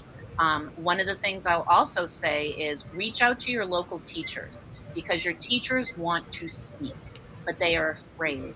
They don't want to go to the microphone. Their whole livelihood is on the line to Right. do so, right? Get them to write a speech and then go to the microphone and read it. They're already targets. If they speak up too much, they'll just be even bigger targets. Absolutely. So thank you for giving me a platform again. We just keep, looking at legislation. We're looking at voter registration. We are pushing the support and the salvation of democracy as much as we can. And folks, there are school board elections in mail-in ballots here in Pennsylvania are going out within the next couple of weeks. Yeah. Some of them may have already gone out. If you have school board elections in your area, in your state, in your county, your municipality, I know not every state does their school board elections on odd numbered years, 2023. But if there are school board elections in your area, by God, please go vote. If you can knock doors for the candidates, if you feel comfortable doing that, do that. If you want to hang literature on people's doorknobs, which is you don't have to talk to anybody or any of that, then do that. If you know how important this is, and I hope that you know how important this is by now, this is the second time that Liz has been kind enough to come and speak with us. Help your local school board candidates. And I got to be honest with you, if you've got Republican school board candidates or members seeking re-election that are not part of the moms crowd, they might be Republicans and you might disagree with them on damn near everything, but they sure as hell aren't part of the moms crowd. If that's all you've got to pick from, well, then support them too, because you've got Republicans across the country that are that are targets to be removed from these school boards because they're not radical enough. Right. If that's the best you got, a Republican that says, well, I don't want to spend on this and that and the other, but I sure as hell want to keep the schools open. Right. If that's the best you got, well, then you might want to support them too. It sounds a little odd for me to say, perhaps, but if that's all you got, like Randall mentioned, no Democrat stepped up to run for school board in his area. None. Right. So what are you left with? You're left with the Republicans who might still have a sense of reality, who still have a foot in this world. They're not on Earth 2. One of the last shows we did before break, we talked about Earth Prime, the reality that we all live in, and Earth 2, where Trump's the hero. And the righteous one and hasn't been indicted and all that fun stuff. So if that's the best you got, then support those folks too. Thank you for being here again. I want to check in with George for a couple of minutes. We have to hand it off in 4 minutes. Thank you for being here. And you took me up on my offer. I'm glad that you did. I'm going to make it yet again. You have anything that my audience needs to hear about, it doesn't have to be for 3 hours either. But if you have anything that they need to know about, you can always come back here. It can be 5-10 minutes, or we can do another whole version of this again. But whatever it is, if you have something we need to know, you're always welcome here. Always, you're part of the family. So thank you for being here yet again. Everyone shares this meeting that we've had tonight and shares it widely. I'm not the end-all be-all of information, but I know what I'm talking about. I've been working against this takeover in the United States for almost 30 years, and I've never seen it like this, and that's why I have been prompted to start a movement, and the movement is working. Thank you for being here. Thank you. Good night. We'll talk again soon. Thanks so much. Bye-bye. Bye. That's Liz Mikitarian, head and founder of Stop Moms for Liberty, the national organization. George, wanted to say hello to you and welcome home, and thank you for being here because I wasn't expecting to see you, so thank you. And how the hell did you get the names to appear on the screen? I've been trying to do that for 3 hours. The names? Which names? In the boxes on the screen. They weren't there until about 5 minutes ago. I figured you did that. No. Oh. No. We're live on Facebook. We're also live on YouTube. Right, but in the on screen right now, my name is at the bottom of my box. Your name is at the bottom of your box. Oh. I didn't do that. I thought you did that because I've been trying to do it since the beginning of the program. I don't know how that happened. When I signed into the link, it asked me for my name, and I put my name in. Interesting. Huh. I've been trying to fix that since about 5:30. I figured out why we have that thing in video settings. That thing? You can flip it's a switch. Oh, yeah. Actually, a Restream tech person actually told me about that. Yeah, I think actually everybody, you don't have to do, this is not a Restream thing, folks. I think actually all your computers, all your cameras and all that, I think you have the ability to toggle your camera when you have writing behind you. It is a thing, actually. It's disconcerting to folks when everything looks backward behind you. It throws people off. I think you can do that for any video meeting, but think about that next time you're doing a Zoom for your work or Microsoft Teams or something like that, that everything behind you might be backward because of the way the camera's shooting it. Have we missed any exciting news from you in the last month? Anything we should catch everybody up on? I was talking to somebody about Restream, the other day, and they said the flip horizontal video setting, I believe, is for teleprompters. So if you have a teleprompter that excellent is putting up, is actually broadcasting or actually displaying, content onto like a teleprompter screen, underneath, like a reflection, that's where that would come in. Right. Because when you look at something, and you look at a mirror, everything is the mirror image and it's flipped. So, yeah. We need to go. It is 8:59. Sergeant Mack is coming up in literally moments on hot101.net and that other side of information. We were thrilled to be back with you. 3 hours, I think, is a lot more manageable. Thanks so much for being here. We will return next week, right here, 6 p.m. Eastern Time. For everyone involved in the program, for our guest Liz, for Kristen, for the dog and the cat, for George, Lynn, April, everybody at hot101.net, everybody at TCP.